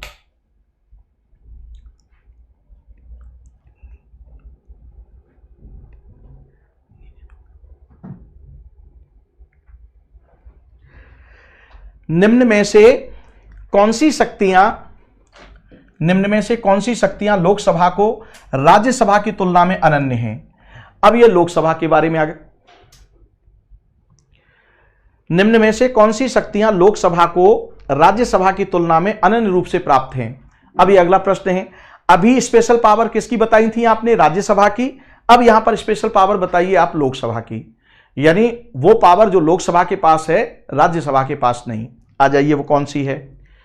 धन ऑब्लिक वित्त विधेयक को पुनः स्थापन के संबंध में, धन विधेयक के निरस्तीकरण अथवा संशोधन के संबंध में, मंत्रिपरिषद के उत्तरदायित्व के संबंध में, अखिल भारतीय सेवाओं के सृजन के संबंध में। तो अब उसी का रिवर्स हो गया ये, तो ये डी वाला तो हो ही नहीं सकता। ये तो किसका अधिकार क्षेत्र चला गया? ये तो राज्यसभा का चला गया। मंत्रिपरिषद का उत्तरदायित्व अनुच्छेद 75 की धारा 3 लोकसभा के प्रति उत्तरदायी बना रही है, तो विशेष हो गया। धन विधेयक के मामले में अगर बात करें तो अनुच्छेद 109 हो गया, राइट। और धन विधेयक और वित्त विधेयक, इन दोनों में ही आप आ जाइए तो अनुच्छेद 117 की धारा 1 और अनुच्छेद, ये दोनों ही इस मामले में लागू हो रहे हैं। तो ये भी सही है, ये भी सही है और ये भी सही है, ये गलत है। तो 1 2 3 सही होगा, तो आंसर क्या हो जाएगा आपका? सी हो जाएगा। सी आंसर हो। एक्सीलेंट, बहुत शानदार, उम्दा खेल रहे हैं सब लोग। मनोज यादव, गुड इवनिंग बेटा, गुड इवनिंग। सभी स्टूडेंट को मेरी ओर से शुभाशीष और शुभकामनाएं। चलिए, आपकी स्क्रीन पर अगला प्रश्न आ गया, और जरा इस प्रश्न पर विचार कीजिए और अपना उत्तर देने की कोशिश कीजिए, क्या होगा? लोकसभा के स्पीकर का निर्वाचन कैसे होता है? संसद के सभी सदस्यों द्वारा, प्रत्यक्ष रूप से जनता द्वारा, लोकसभा के सभी सदस्यों द्वारा, लोकसभा में बहुमत प्राप्त दल के सदस्यों द्वारा। फटाफट आंसर दीजिए, क्या उत्तर होगा इसका? यस, फटाफट आंसर दीजिए। आपकी स्क्रीन पर प्रश्न है। रितु कुशवाहा, वेरी गुड बेटा। कुरबान अली, वेरी गुड। 17 का ए, ओके। रितु सी, पूजा सी, रामदुलारी सी, वेरी गुड, वेरी गुड, बहुत शानदार, उम्दा खेल रहे हैं आप लोग। तो देखिए भाई, लोकसभा स्पीकर का चुनाव कौन करेंगे? लोकसभा में ही होगा। तो यहां कह रहा है ये संसद के सभी सदस्य, तो ये स्टेटमेंट गलत हो गया, क्योंकि संसद में तो राज्यसभा भी आती है। अब आइए, प्रत्यक्ष रूप से जनता द्वारा, तो इसका कोई मतलब नहीं है। अरे भाई, एमएलए के रूप में वो जनता से चुन करके आया है, लेकिन वो एमपी के रूप में, लेकिन अब ये एमपी मिलकर के अपने लोकसभा अध्यक्ष का चुनाव करेंगे ना, तो ये वाला स्टेटमेंट गलत हो गया। लोकसभा के सभी सदस्यों द्वारा, तो ये बात बिल्कुल सही है। लोकसभा के सभी सदस्यों द्वारा किया जाएगा। अब आ जाइए आगे, लोकसभा में बहुमत प्राप्त दल के सदस्यों द्वारा। तो ऐसा नहीं है कि विपक्ष के सदस्यों को वोट देने का अधिकार ना हो, तो यह स्टेटमेंट क्या हो जाता है, गलत हो जाता है। हां, यह बात जरूर है कि लोकसभा में जिसको स्पष्ट बहुमत प्राप्त है वो अपने सांसद को लोकसभा अध्यक्ष निर्वाचित करने में क्या हो जाता है, सफल हो जाता है। यानी जिसकी सरकार होती है उसी का लोकसभा अध्यक्ष होता है। क्यों? क्योंकि लोकसभा में बहुमत उसी के पास होता है। लेकिन इसकी भाषा अगर आप समझेंगे तो भाषा गलत है। यह कह रहा है लोकसभा में बहुमत प्राप्त दल के सदस्यों द्वारा ही लोकसभा अध्यक्ष का चुनाव किया जाएगा, तो यह गलत है। लोकसभा अध्यक्ष के चुनाव में लोकसभा के सभी सदस्यों को भाग लेने का अधिकार है।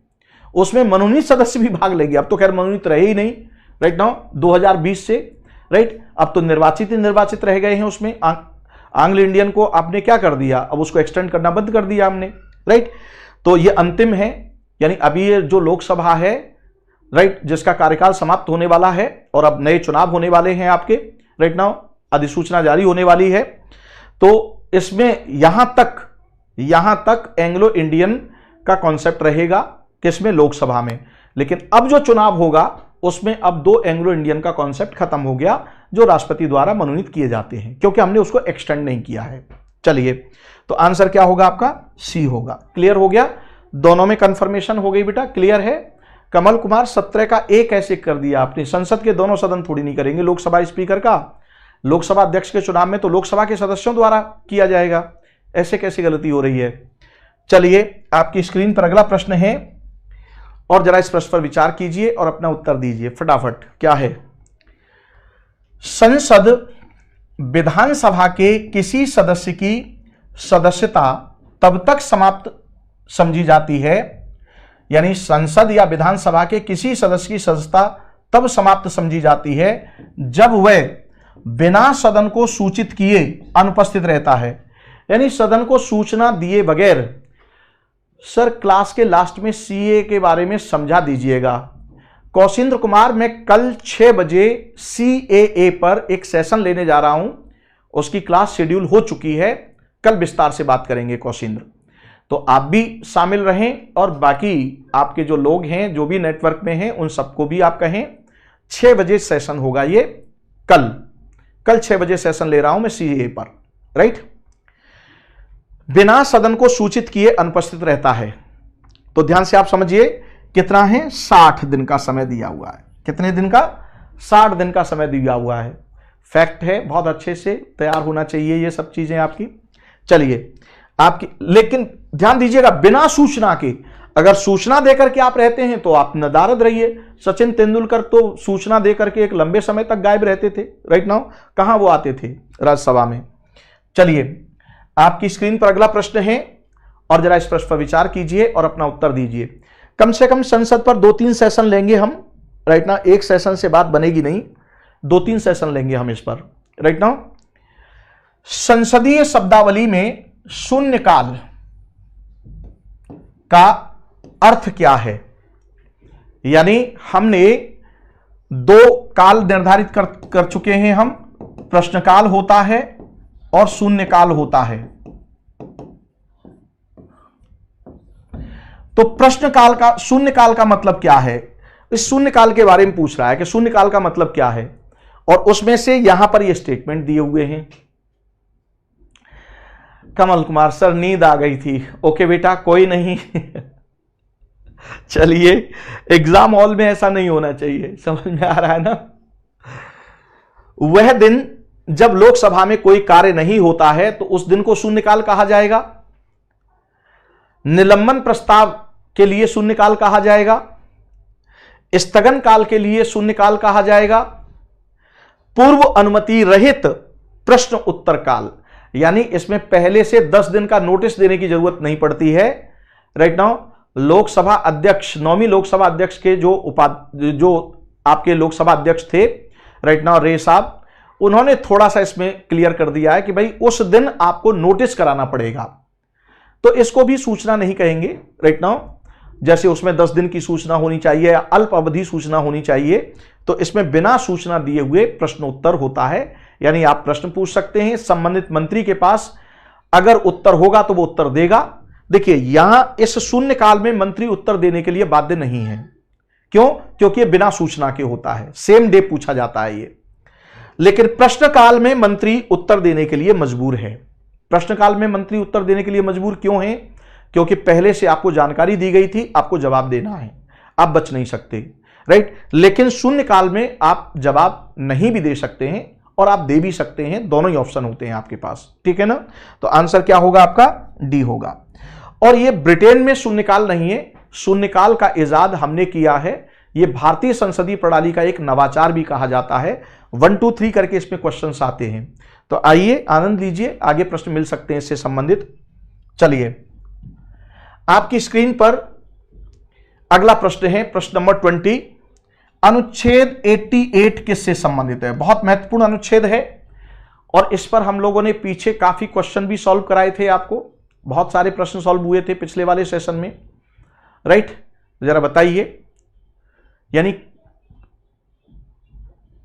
ऋतु कुशवाहा 12th का एक, प्रधानमंत्री के कर्तव्य। ओके चलिए आगे बढ़िए, आगे उत्तर दीजिए। सदन में मंत्रियों के अधिकार से, भारत सरकार द्वारा कार्रवाइयों के संचालन से, इनमें से कोई नहीं। अच्छा मुझे ऐसा लग रहा है सर कल 2 दिन के गांव जाएंगे तो वहां क्लास नहीं ले पाएंगे क्योंकि वहां नेटवर्क सही नहीं मिलता है। कोई बात नहीं राम दुलारे, नेटवर्क सही नहीं मिलता है कोई बात नहीं, आप रिकॉर्डेड वीडियो देख लीजिएगा, रिकॉर्ड तो आपका रहेगा ही। और बहुत से स्टूडेंट होते हैं, मेजॉरिटी स्टूडेंट तो वही हैं जो बाद में देखते हैं, right. Very good very good. अब मैं आपको बता दूं प्रधानमंत्री के कर्तव्य से संबंधित कोई मतलब नहीं है। प्रधानमंत्री के कर्तव्य कहां पर हैं? अनुच्छेद 78 में। सदन में मंत्रियों की अधिकारिता से संबंधित, यह स्टेटमेंट बिल्कुल सही है। अनुच्छेद 88 में क्या कहा है? महान्यायवादी, कौन? महान्यायवादी और मंत्री चाहे वो प्रधानमंत्री हो या अन्य मंत्री, लोकसभा और राज्यसभा तथा इनकी समितियों में भाग लेने, बोलने का अधिकार है, ठीक है ना। लेकिन ध्यान दीजिएगा मतदान ये वहां करेंगे जिसके ये सदस्य हैं, ठीक है ना। तो अनुच्छेद 88 किसको लेकर के है? मंत्री और महान्यायवादी के कर्तव्य को लेकर के, ध्यान, यानी उनसे संबंधित है ये, राइट नाउ, उनके अधिकार से संबंधित कि उनका क्या अधिकार है। तो मंत्रियों के अधिकार से संबंधित है ये। भारत सरकार द्वारा कार्रवाइयों के संचालन को लेकर के, तो अनुच्छेद 77 की धारा 3 है ये। इनमें से कोई नहीं, तो ये भी ऑप्शन गलत है, ये भी गलत है और ये भी गलत है। तो आंसर हो जाएगा बी। चलिए आपकी स्क्रीन पर अगला प्रश्न है और जरा इस प्रश्न पर विचार कीजिए और अपना उत्तर देने की कोशिश कीजिए, फटाफट आंसर दीजिए। बहुत उम्दा खेल रहे हैं आप लोग, बहुत शानदार प्रदर्शन है आप लोगों का। अच्छा मैं ये देख रहा हूं कि आप लोगों की कुछ संविधान के अनुच्छेदों को लेकर के कुछ पकड़ कमजोर है। तो क्या संवैधानिक अनुच्छेदों को एक क्लास में बाइंड अप किया जाए, एक मैराथन लेकर के आई जाए आप लोगों के लिए? कुछ मुझे ऐसा लग रहा है कि अनुच्छेदों पर पकड़ कमजोर है। कमेंट करके बताइएगा। लेकिन समय शाम को नहीं रखेंगे, लेट नाइट तक बहुत गड़बड़ हो जाती है, राइट नाउ। थोड़ा सा 10 बजे तक बाइंड अप हो जानी चाहिए, 10-11 बजे तक मोर देन सफिशिएंट है। लेकिन 11 के बाद थोड़ा सा ऑड समय होता है, तो जब कभी भी मैराथन रखी जाएगी तो वो 3 बजे के आसपास रखी जाएगी, 3 बजे से लेकर के, ताकि 6 बज जाए, 7 बज जाए, 8 बज जाए, 10 बज जाए, कोई दिक्कत नहीं है। 3 से 4 के बीच उसको रखा जाएगा। जब भी मैराथन लाएंगे अब, तो वो शाम को 7:15 बजे नहीं, राइट नाउ। कल थोड़ा सा 1-1:30 बजे तक चला गया था मामला, तो किसी स्टूडेंट की तबीयत खराब हो गई या कोई बात हो गई तो वो ठीक नहीं है, राइट नाउ। तो वो 10 बजे तक का समय ठीक है, 11 बजे तक का, 11 बजे तक बाइंड अप हो जानी चाहिए। तो जरा बताइएगा, अगर आपको संवैधानिक अनुच्छेद चाहिए तो एक उस पर हम लोग मैराथन ले आएंगे, आप कमेंट करके बताइएगा। निम्नलिखित में से कौन संसद की स्थायी समिति नहीं है? अब यह कह रहा है स्थायी समिति नहीं है, तो देखिए लोक लेखा समिति, यह भी स्थायी समिति है, ठीक है। आकलन समिति, यह भी स्थायी समिति है। सार्वजनिक उपक्रम समिति, यह भी है। तो ये तो तीनों ही स्थायी हैं। अब ये कह रहा है नहीं है, तो इसका मतलब इसने प्रश्न फ्रेम करने में कुछ ज्यादा ही दिमाग लगा दिया है। नहीं, ये प्रश्न सेट करने वाले ने बड़ा अद्भुत दिमाग लगाया है। इनके लिए क्लैपिंग की जाए, क्या दिमाग पाए हैं ये। राइट नाउ लगता है कि कमीशन ने पहली बार, मुझे लगता है स्टेट पीसीएस वीसीएस का एग्जाम रहा होगा ये, तो यूपीएससी में तो ऐसा नहीं है, लेकिन स्टेट पीसीएस में हो सकता है किसी इंटर कॉलेज के या डिग्री कॉलेज के ऐसे प्रोफेसर साहब को या लेक्चरर साहब को मौका मिल गया हो जिंदगी में पहली बार प्रश्न सेट करने का, तो उन्होंने बस अपना सब कुछ उसमें क्या कर दिया लॉजिक लगा दिया। राइट नाउ तो हालांकि इस प्रश्न की इसकी शब्दावली या जो नेचर है वो कुछ अटपटा है, लेकिन चलिए अटपटे में अब प्रश्न सेट किया है, तो चूंकि तीनों ही स्थायी समिति होती हैं तो भाई इनमें से तो किसी एक को टिक करेंगे नहीं, तो आप किसको टिक कर दीजिए, डी को टिक कर दीजिए। और देखिए डी में क्या कहा है, इनमें से कोई नहीं, यानी इनमें से कोई नहीं। अब ये द्व्यर्थी बात हो गई, क्या हो गई, द्व्यर्थी बात। तो इस तरह से द्व्यर्थी वाली बात नहीं होनी चाहिए, वो इससे कनेक्ट कर दिया। मैंने कहा ना कुछ ज्यादा दिमाग लगा देना, तो ये कुछ ज्यादा दिमाग लगा दिया है। प्रश्न बहुत साधारण है, लेकिन साधारण प्रश्न को भी कठिन बनाने की क्या की है, कोशिश की है। तो जिंदगी में पहली बार मुझे लगता है कि इस प्रश्न को सेट करने वाले को शायद उतना मान सम्मान प्राप्त नहीं हुआ, इसलिए उसने अपना पूरा, जैसे अभी आप देखेंगे ना सी सेट में हुआ था अभी 2023 में सी सेट का जो प्रश्न सेट किए गए हैं वो भी उसी तरह के फ्रस्ट्रेशन को प्रदर्शित करते हैं। होता है ऐसा, कभी कभी लोगों को मौका मिलता है तो उनको लगता है कि अब जिंदगी में दोबारा मौका मिलेगा कि नहीं मिलेगा, इसलिए जो कुछ भी है वो सब अपने अंदर के उसको निकाल दीजिए। चलिए आपकी स्क्रीन पर अगला प्रश्न है और जरा इस प्रश्न पर विचार कीजिए और अपना उत्तर दीजिए। जी सर, अनुच्छेद पर मेरी पकड़ कम है, अनुच्छेद पर क्लास लगा दीजिए। चलिए सोच रहे हैं, क्योंकि हमें पता तो चल ही रहा है स्टेटमेंट के आधार पर। भारत में किसी विधेयक को धन विधेयक कौन प्रमाणित करता है, यानी धन विधेयक को प्रमाणित कौन करता है कि भाई ये धन विधेयक है। राइट, और ये प्रोविजन कहां पर है आपका, राइट नाउ अनुच्छेद 109, जिसमें विधेयक पारित करने की प्रक्रिया दी हुई है। अनुच्छेद 109 के अनुसार,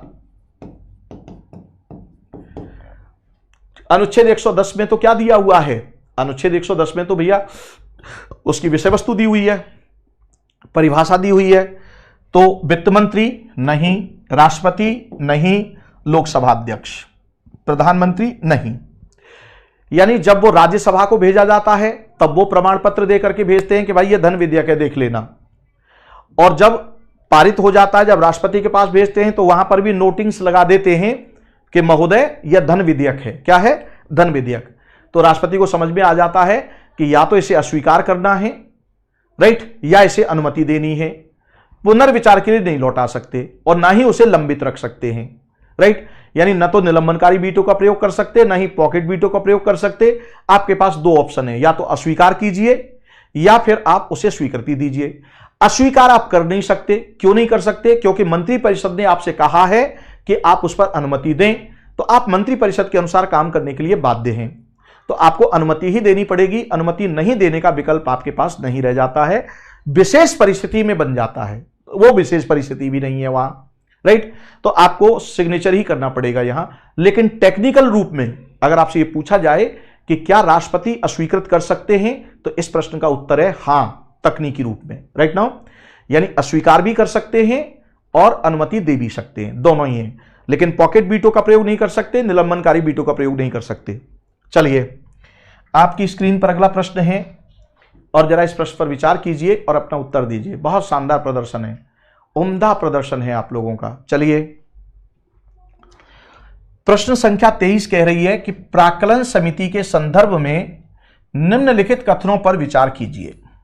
आ जाइए, प्राक्कलन समिति से संबंधित कुछ स्टेटमेंट दिए हुए हैं और इन स्टेटमेंट में से आपको सही का चुनाव करना है। सही का, सही कौन सा होगा। क्वेश्चन नंबर 23 आपकी स्क्रीन पर है और सही प्रश्न का आप जवाब दीजिए, क्या होगा। इस समिति में 8 सदस्य लोकसभा से तथा 7 सदस्य राज्यसभा से होते हैं। क्या यह कथन सही है? कोई भी मंत्री इस समिति का सदस्य नहीं होता है। क्या यह कथन सही है? समिति का अध्यक्ष अनिवार्यतः सत्ताधारी दल से होता है। जरा बताइए इसमें से कौन कौन सा होगा, फटाफट आंसर दीजिए। तो देखिए मैं आपको बता दूं कि यह कथन गलत है। यह कुल 30 सदस्य होते हैं। इसमें कितने होते हैं? 30 सदस्य होते हैं। और सभी कहां से लिए जाते हैं? सभी लोकसभा से लिए जाते हैं, पहली बात। दूसरी बात क्या निकल करके आ रही है? तो यह तो गलत हो गया। कोई भी मंत्री इस समिति का सदस्य नहीं होता है, यह बात बिल्कुल सही है। भाई नियंत्रण स्थापित करना है, और नियंत्रण स्थापित करने के लिए अगर मंत्री उसमें आ गया तो फिर नियंत्रण कहां से हो पाएगा? भाई वित्तीय नियंत्रण करती है ना ये। अब आ जाइए, समिति का अध्यक्ष अनिवार्य तौर पर सत्ताधारी दल का होता है, यह बात बिल्कुल सही है। क्यों? क्योंकि अपने पैरों पर कुल्हाड़ी तो नहीं मारेगी सरकार। अरे भाई उसे बजट पास कराना है लोकसभा से, राइट। और प्राक्कलन समिति है जो प्राक्कलनों की जांच करती है, प्राक्कलनकर्ता की जांच करती है, व्यय की नीति की भी जांच करती है, वैकल्पिक नीति का सुझाव भी देती है, राइट नाउ। और इसका प्रमुख कार्य यह है कि भाई लोकसभा से आप बजट को पास करवाइए प्रमुख तौर पर, राइट नाउ। तो जाहिर सी बात है कि इसमें सत्ताधारी दल का जो सांसद होता है वही इसका अध्यक्ष होता है। लेकिन लोकलेखा समिति में विपक्ष का सांसद जो होगा वो उसका अध्यक्ष बनाया जाता है, ध्यान रखिएगा ये। तो आंसर क्या हो जाएगा? 1 और 2, यानी 2 सही है। पहला वाला क्या हो जाएगा? आउट हो जाएगा। तो 2 और 3 सही है। तो 2 और 3 में आंसर ए हो जाएगा। आंसर ए हो गया आपका 23 का। ओके, चलिए आपकी स्क्रीन पर अगला प्रश्न है और जरा इस प्रश्न पर विचार कीजिए और अपना उत्तर दीजिए। ओके, कुर्बान अली, वेरी बिग ब्लंडर। नहीं, ये सारी चीजें क्लियर होनी चाहिए बेटा। अगर क्लियर नहीं होंगी तो एग्जाम हॉल में दिक्कत आ जाएगी, ठीक है ना। चलिए, निम्नलिखित में से कौन से कार्य संसद के अंतर्गत आते हैं? संसद के अंतर्गत आते हैं कौन से कार्य? संसद बहुत तरह के कार्य करती है। संसद विधान निर्माण का काम करती है, संसद वित्तीय प्रकृति के कार्य करती है, संसद न्यायिक प्रकृति के कार्य करती है। कई तरह के कार्य हैं उसके, तो उन्हीं में से ये दे दिए हैं। जरा बताइए इनमें से कौन कौन से कार्य हैं जो संसद करती है। फटाफट आंसर दीजिए, इस प्रश्न का उत्तर क्या होगा? यस, मनीषा वर्मा 24 का B, Mohammad Qadir 24A। Okay बेटा, ओके, उम्दा खेल रहे हैं आप लोग, बहुत शानदार खेल रहे हैं। चलिए आगे बढ़िए, आगे बढ़िए। देखिए, संवैधानिक कार्य बिल्कुल अनुच्छेद 368 के तहत तथा साधारण बहुमत से भी संशोधन करती है। तो संशोधन करने का कार्य क्या हुआ? संवैधानिक हो गया, तो यह कार्य संसद करती है, सही है ये। निर्वाचन संबंधी कार्य तो ये भी संसद करती है। क्या करती है ये? यानी राष्ट्रपति, उपराष्ट्रपति के चुनाव कानून बनाना, किसके तहत? अनुच्छेद 71 की धारा 3 के तहत, 71 की धारा 3 के तहत। इसी तरह से लोकसभा, राज्यसभा के चुनाव के लिए कानून बनाना, तो ये सब किसके हाथ में है? आपके संसद के हाथ में है। तो निर्वाचन संबंधी भी है। आ जाइए न्यायिक कार्य, तो न्यायिक कार्य भी करती है ये।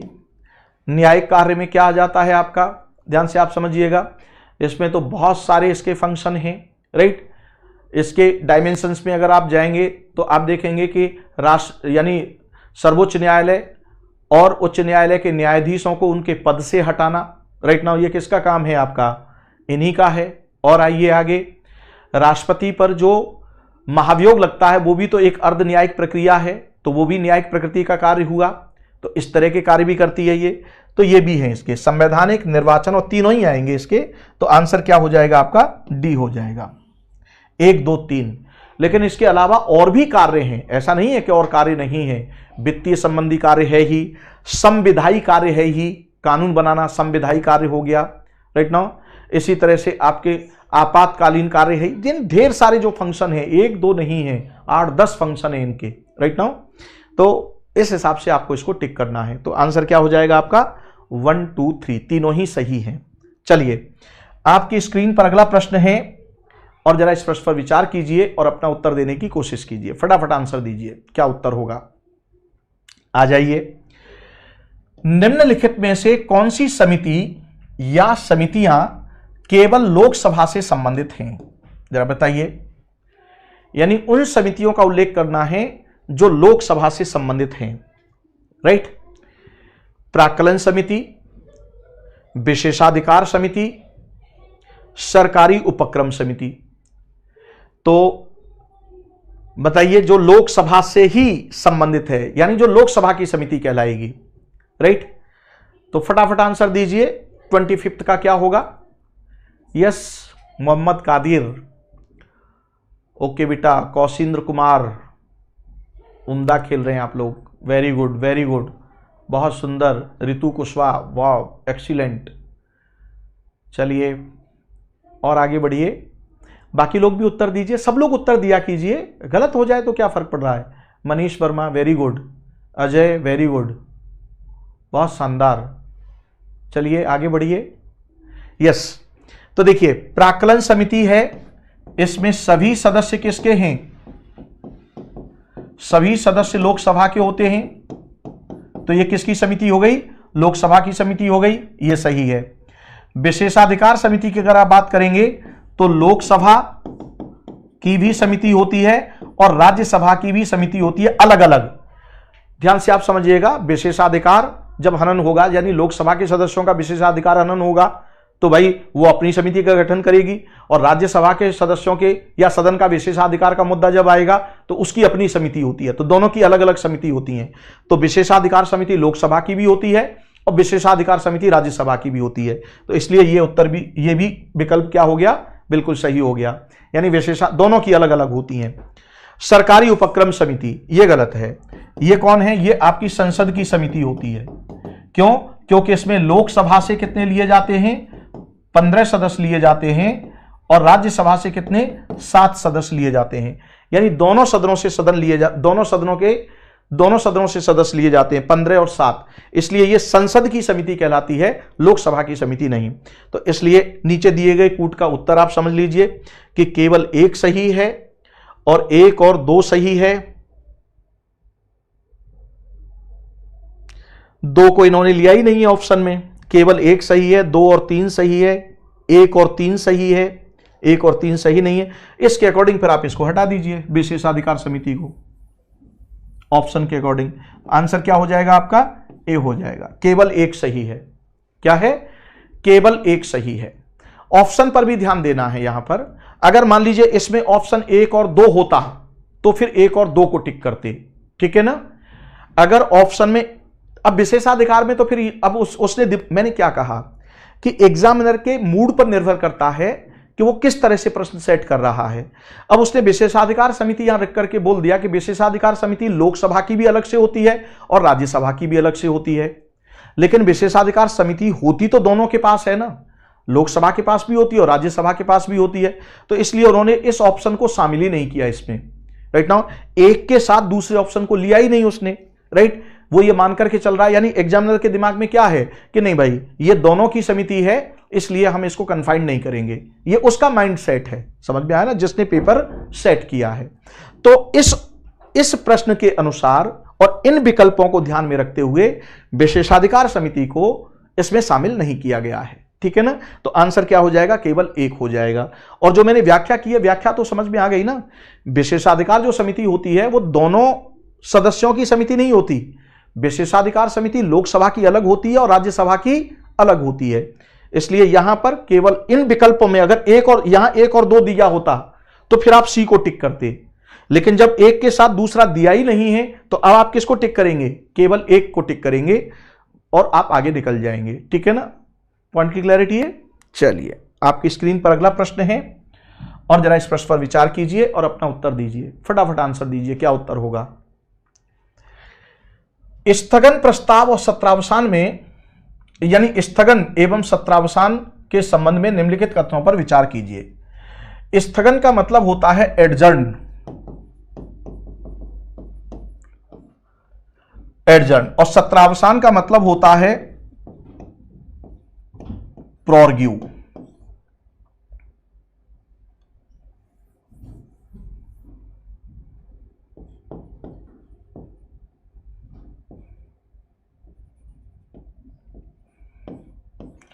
प्रोर्ग्यू, ध्यान से आप समझिएगा। स्थगन और सत्रावसान के संदर्भ में निम्न कथनों पर विचार कीजिए। क्या विचार करना है? स्थगन सिर्फ एक बैठक को समाप्त करता है, ठीक है, यानी आपने सदन को एडजर्न कर दिया, यानी बैठक क्या हो गई? समाप्त हो गई। जबकि सत्रावसान लोकसभा के विघटन से संबंधित है। क्या यह कथन सही है? स्थगन और सत्रावसान दोनों ही सदन के पीठासीन अधिकारी द्वारा किए जाते हैं। क्या यह कथन सही है? यद्यपि स्थगन से किसी विधेयक पर कोई प्रभाव नहीं पड़ता है, परंतु बचे हुए काम के लिए आगामी बैठक में नया नोटिस देना पड़ता है, जबकि सत्रावसान के कारण विधेयक या अन्य लंबित कार्य समाप्त माने जाते हैं। आ जाइए भैया, बड़ा शानदार प्रश्न है और उत्तर दीजिए इसका फटाफट। आइए मैदान में अच्छे से ध्यान से पढ़ करके उत्तर दीजिएगा। क्वेश्चन में बहुत ट्विस्ट है, राइट नाउ जल्दबाजी में उत्तर मत दीजिएगा, अच्छे से पढ़ करके दीजिएगा। आइए, आपने उत्तर देना शुरू कर दिया है और आप उत्तर देते रहिए, और अब मैं इसका एक्सप्लेनेशन समझा रहा हूं आपको। स्थगन प्रस्ताव एक बैठक को समाप्त करता है।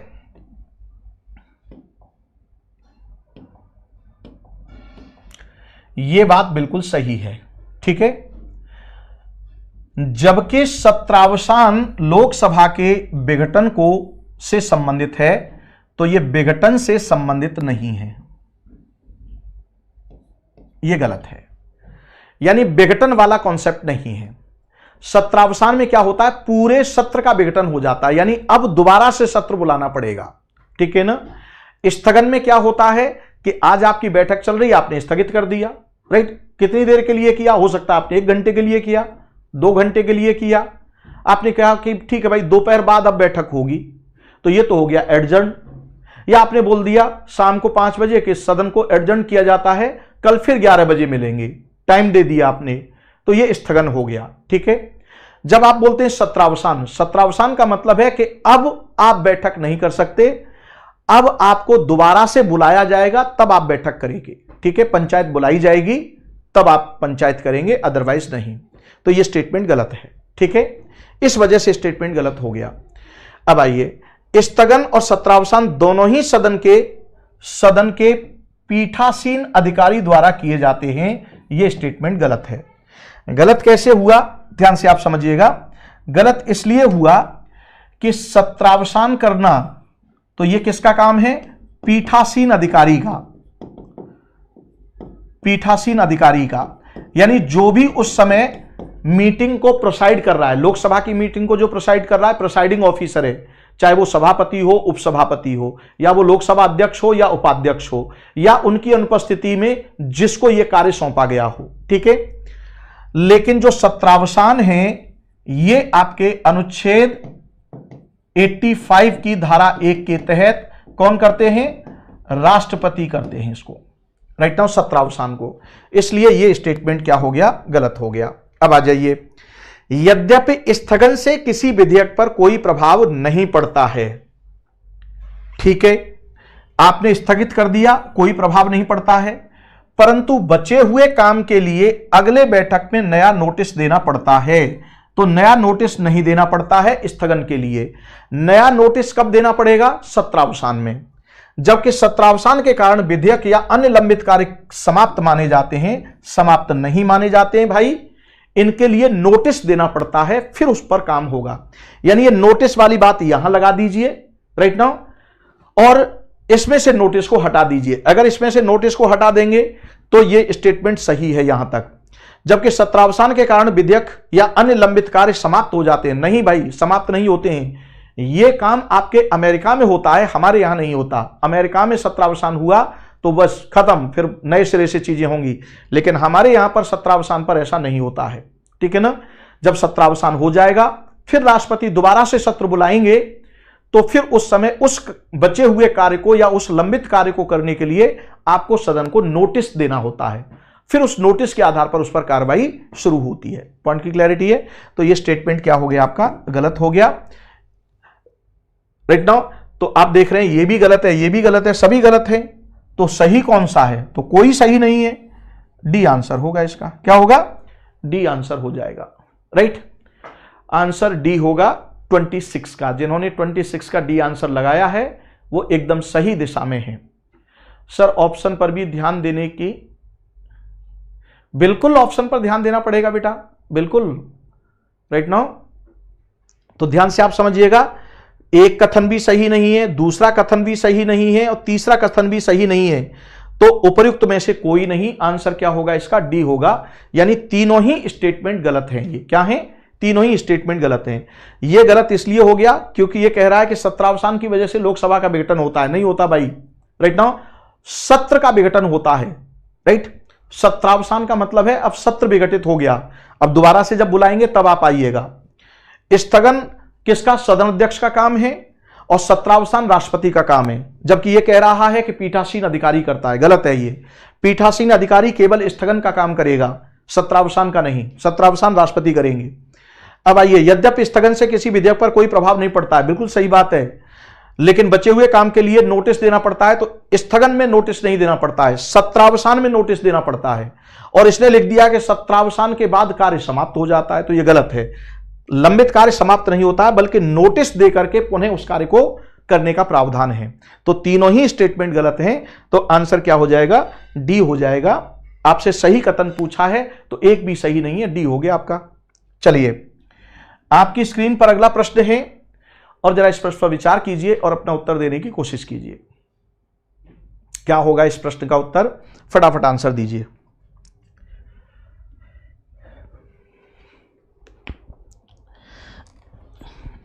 विप से संबंधित बात है, सचेतक की बात कर रहा है ये कि विप के संदर्भ में निम्नलिखित कथनों पर विचार कीजिए। प्रत्येक राजनीतिक दल, चाहे वह सत्ता में हो या विपक्ष में, का संसद में अपना विप होता है।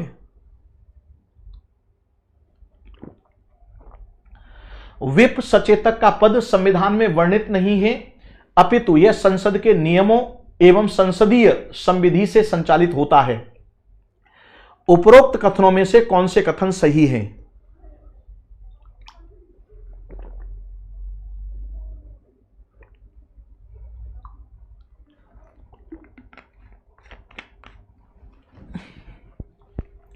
आंसर दीजिए बेटा, क्या होगा। 27, विप के संदर्भ में निम्नलिखित कथनों पर विचार कीजिए। क्या होगा, विप का मतलब होता है, ये एक पद होता है, ठीक है ना, एक तरह से पदाधिकारी भी होता है ये। इसके दो लेवल की बातें हैं, ठीक है ना। एक है एग्जीक्यूशन को लेकर के, डायरेक्शन को लेकर के विप कहा जाता है, और एक पदाधिकारी को भी विप कहा जाता है। दोनों बातें हैं ये। प्रत्येक राजनीतिक दल, चाहे वह सत्ता में हो या विपक्ष में, का संसद में अपना विप होता है। यह बात बिल्कुल सही है, क्योंकि इसका काम है संसद के अंदर अपने सदस्यों में अनुशासन को बनाए रखना, ठीक। विप या सचेतक का पद संविधान में वर्णित नहीं है, यह बात बिल्कुल सही है, संविधान में वर्णित नहीं है, अपितु यह संसद के नियमों एवं संसदीय संविधि से संचालित होता है। यह भी गलत है, राइट नाउ। यानी यहां तक तो सही है ये, लेकिन ये जो स्टेटमेंट दिया ये स्टेटमेंट गलत है। यानी ये परंपरा से है, किससे है, ये संसदीय परंपरा से अपनाया है। किससे, ये संसदीय परंपरा का हिस्सा है, ये लॉ का हिस्सा नहीं है। तो आ जाइए, निम्नलिखित में से कौन सा कथन सही है। तो ये स्टेटमेंट गलत हो गया लास्ट वाले की वजह से। शुरुआती वाला कथन सही था शुरुआत का, लेकिन बाद वाला जो सेंटेंस है वो गलत है। तो केवल एक सही है, केवल दो सही है, एक और दो दोनों सही है, ना तो एक सही है ना दो सही है, तो एक सही होगा, इसमें केवल एक को टिक करेंगे, दूसरा तो सही है ही नहीं। सी कैसे लगा दिया बेटा, कहां है लॉ पास, कहां हुआ है इसके लिए, कौन सा संसदीय कानून है जरा बताइए तो। ये तो परंपरागत तरीके से है। हां, ये बात एक अलग है, अभी इसको कोर्ट में चुनौती दी थी, ध्यान दीजिएगा, कोर्ट में इसको चुनौती दी गई थी। क्या चुनौती दी गई थी कि भाई विप जो है ये तो परंपरा के तहत है और दल बदल के मामले में विप को शामिल नहीं किया जा सकता। तो फरवरी 2023 का सर्वोच्च न्यायालय का निर्णय है कि नहीं भाई, अगर विप का उल्लंघन हुआ है तो 10वीं अनुसूची के तहत जो राजनीतिक दल का जो निर्देश का अनुपालन की बात की गई है, यानी उस निर्देश का अनुपालन नहीं हुआ है, तो विप के उल्लंघन को दल बदल का आधार माना जाएगा।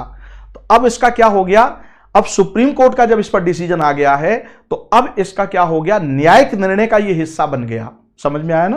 तो आंसर क्या होगा इसका, ए होगा अभी इसमें। चलिए, आपकी स्क्रीन पर अगला प्रश्न है और जरा इस प्रश्न पर विचार कीजिए और अपना उत्तर देने की कोशिश कीजिए। फटाफट आंसर दीजिए, क्या होगा। यस, संसद के दोनों सदनों की संयुक्त बैठक के दौरान यदि लोकसभा अध्यक्ष अनुपस्थित हैं तो संयुक्त बैठक की अध्यक्षता निम्नलिखित में से कौन करेगा, बताइए जरा। यानी संयुक्त बैठक हो रही है अनुच्छेद 108 के तहत और उस समय लोकसभा अध्यक्ष उसकी अध्यक्षता करते हैं, अनुच्छेद 108 कहता है। लेकिन अगर लोकसभा अध्यक्ष नहीं है तो फिर उस बैठक की अध्यक्षता कौन करेगा, बताइए। आंसर दीजिए इसका। राज्यसभा का सभापति करेगा, लोकसभा का उपाध्यक्ष करेगा, राष्ट्रपति द्वारा नामित व्यक्ति करेगा, या संसद के सबसे वरिष्ठतम सदस्य करेगा, कौन करेगा। राम दुलारी सिंह सी, रितु कुशवाहा बी, मोहम्मद कादिर ए। चलिए और दीजिए आंसर, बाकी लोग भी आंसर दीजिए, कोई बात नहीं, गलत हो जाता है तो भी कोई फर्क नहीं पड़ता है। प्रीति सिंह बेटा very good, Kaushindra Kumar very good, Om Narayan Chaudhary बेटा आज आप लेट हो गए काफी। चलिए, Ram Dulari Singh very good, Ajay very good, बहुत शानदार उम्दा प्रदर्शन है आप लोगों का, लेकिन सहमति नहीं बन रही है। आइए मैं एक्सप्लेन कर देता हूं। देखिए, लोकसभा अध्यक्ष बैठक की अध्यक्षता करेंगे। अब स्वाभाविक जाता है कि अगर वो अनुपस्थित हैं तो राज्यसभा का सभापति करेगा, लेकिन राज्यसभा का सभापति इसलिए नहीं करेगा क्योंकि राज्यसभा का सभापति न तो लोकसभा का सदस्य होता है ना ही राज्यसभा का।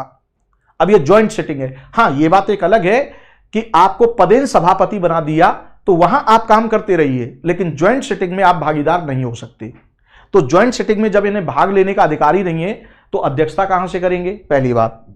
लोकसभा का उपाध्यक्ष, जैसी बात है, जब इसको राइट नहीं है तो पहले कौन हुआ, लोकसभा का अध्यक्ष, और लोकसभा का अध्यक्ष अनुपस्थित है तो फिर कौन होगा, लोकसभा का उपाध्यक्ष।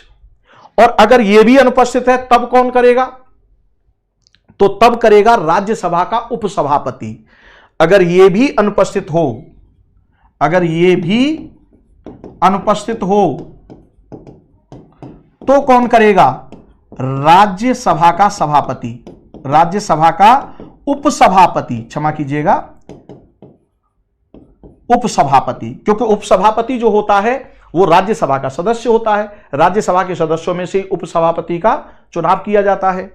अब आ जाइए, अब अगर मान लीजिए ये भी नहीं है, ये भी नहीं है तो कौन करेगा, तो राष्ट्रपति द्वारा नामित व्यक्ति करेगा, नहीं। तो क्या संसद के सबसे वरिष्ठतम सदस्य करेगा, नहीं। न तो ये और न ये। फिर उस केस में कौन करेगा, तो उस केस में फिर संयुक्त बैठक जो होगी, अब वो उस समय उपस्थित जो सदस्य हैं वो फैसला लेंगे कि अब अध्यक्षता कौन करेगा। आशा करता हूं कि आज के इस डिस्कशन के बाद ये अध्यक्षता वाले मुद्दे से रिलेटेड आपका कोई प्रश्न बाहर नहीं जाएगा। सबसे पहले कौन है आपके, लोकसभा अध्यक्ष। अगर वो नहीं है तो लोकसभा का उपाध्यक्ष। अगर ये भी नहीं है उस संयुक्त बैठक में अनुपस्थित हैं तो फिर कौन करेंगे आपके, राज्यसभा के उपसभापति। और अगर ये तीनों ही नदारद हैं, इन तीनों में से कोई भी नहीं है उस संयुक्त बैठक में, अब कौन करेगा, तो अब संयुक्त बैठक में जो उपस्थित सदस्य हैं वो फैसला लेंगे कि कौन अध्यक्षता करेगा अब इस संयुक्त बैठक की। तो जो वो फैसला लेंगे वो अध्यक्षता करेगा, यह बात ध्यान रखिएगा, ठीक है। इस लेवल तक भी यूपीएससी ने प्रश्न किया है आपसे, ठीक है। चलिए, आपकी स्क्रीन पर अगला प्रश्न है और जरा इस प्रश्न पर विचार कीजिए और अपना उत्तर दीजिए फटाफट। प्रश्न यह है, निम्नलिखित में से किसका संबंध लोकसभा द्वारा कार्यपालिका को दिया गया ब्लैंक चेक माना जाता है। ब्लैंक चेक यानी खाली साइन करके दे दिया कि ये लो। राजगोपालानी, प्रणाम बेटा प्रणाम, सुपरविजन करने चले आए, सीनियर हैं आप तो बीच बीच में सुपरविजन करने आना वैसे भी जरूरी है सीनियर स्टूडेंट का, राइट नाउ। तो बीच बीच में सुपरविजन करते रहिए कि चीजें कैसी चल रही हैं। निम्नलिखित में से किसका संबंध लोकसभा द्वारा कार्यपालिका को दिया गया ब्लैंक चेक है? राइट, जरा बताइए ब्लैंक चेक किसको माना जाएगा? लेखानुदान को ब्लैंक चेक माना जाएगा, या प्रत्यय अनुदान को ब्लैंक चेक माना जाएगा, या अनुपूरक अनुदान को ब्लैंक चेक माना जाएगा, या अपवादा अनुदान को ब्लैंक चेक माना जाएगा? अगर आपको हिंदी समझ में नहीं आ रही हो तो मैं इंग्लिश बता देता हूं। यह है वोट ऑन अकाउंट, यह है वोट्स ऑन क्रेडिट, यह है सप्लीमेंट्री ग्रांट, और यह है आपके एक्सेप्शनल ग्रांट। तो इसके द्वारा लोकसभा द्वारा खर्च करने की परमिशन दी जाती है, और इस पर बहुत विस्तार से पढ़ते हैं हम लोग अनुच्छेद 115 और 116 में। तो जरा बताइए ब्लैंक चेक किसको कहा गया है? ओम नारायण चौधरी ए, प्रीति सिंह 29 का ए। लेखानुदान को, ओके, सब लोग लेखानुदान के पक्ष में जा रहे हैं, वेरी गुड वेरी गुड, बहुत शानदार। चलिए बाकी लोग भी उत्तर दीजिए बेटा, फटाफट आंसर दीजिए, अभी तक तो सबकी सहमति है लेखानुदान पर। बाकी लोग भी आंसर दीजिए, कोई बात नहीं, गलत अगर उत्तर होता है तब भी कोई फर्क नहीं पड़ रहा है, लेकिन आंसर दीजिए।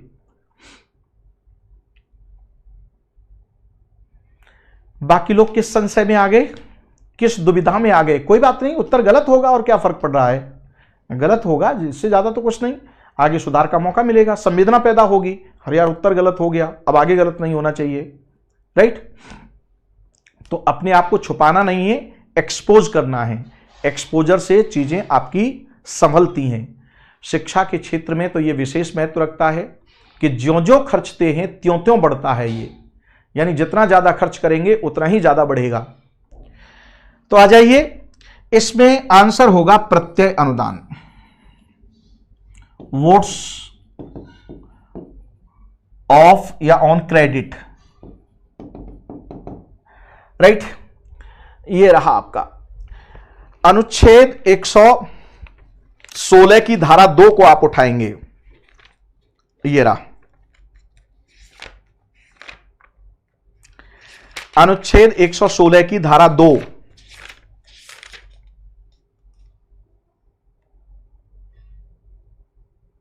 वोट्स ऑफ क्रेडिट क्या आएगा? Votes of credit. Votes of credit का मतलब क्या होता है, समझिए इसको। जब ऐसा लगता है कि भाई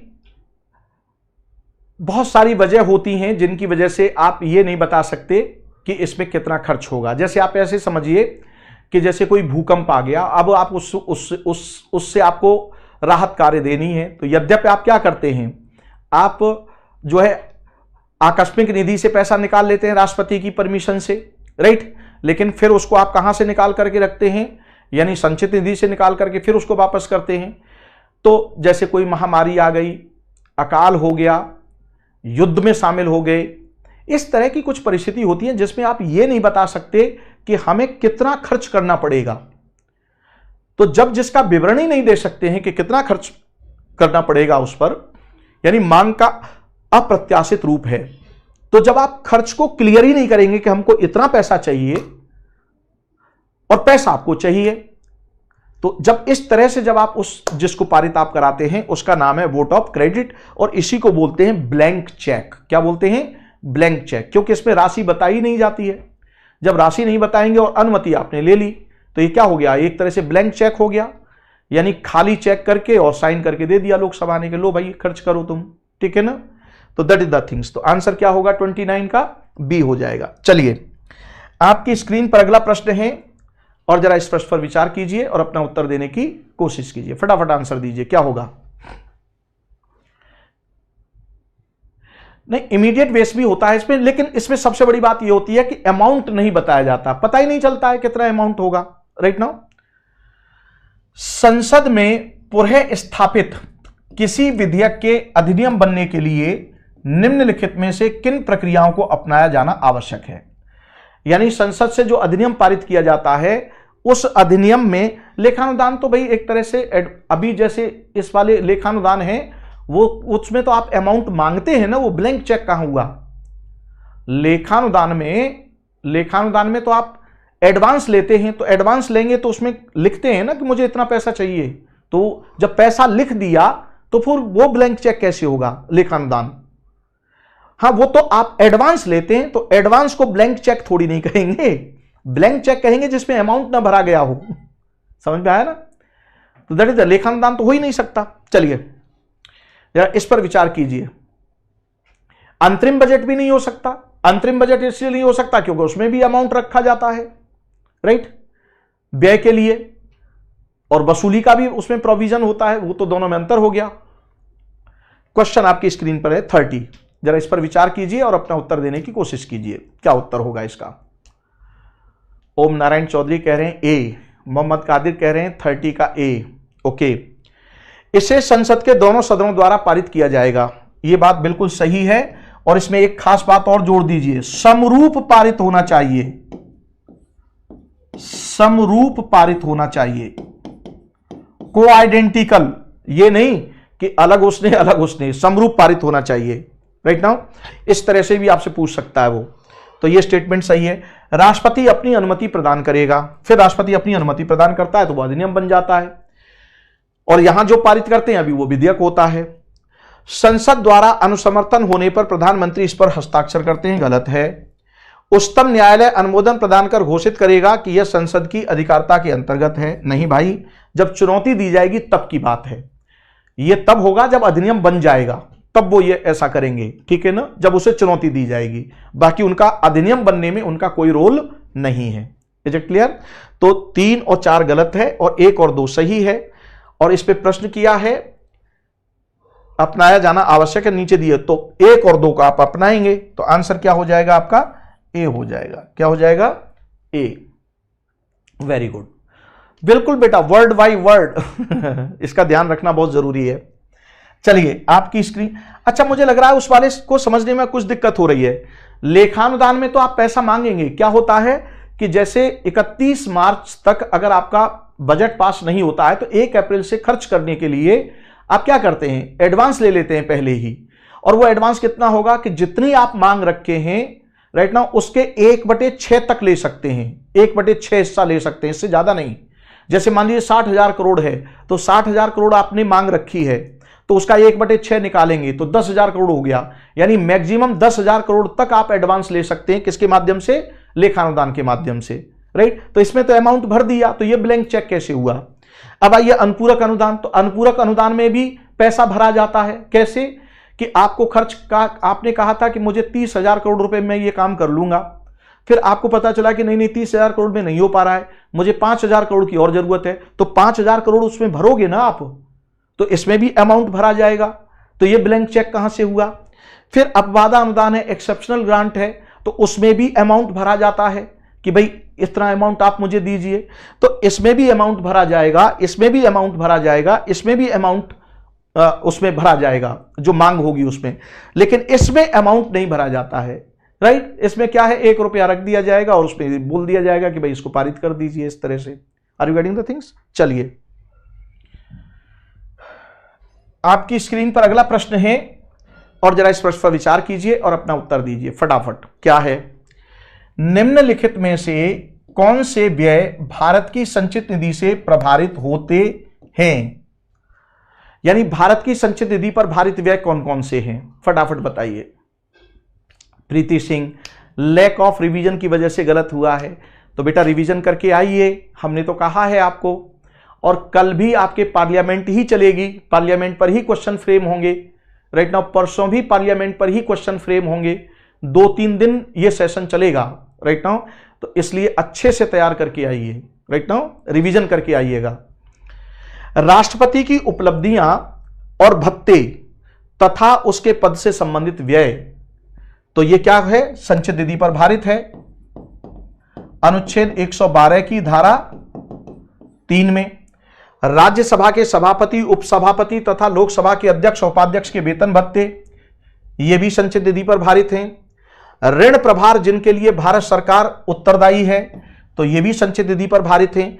अनुच्छेद 112 की धारा 3 में यह लिखा हुआ है कि संचित निधि पर भारित व्यय क्या क्या माना जाएगा, तो उसमें इन तीनों ही जो आपके स्टेटमेंट दिए हैं ये सब अनुच्छेद 112 की धारा 3 में हैं।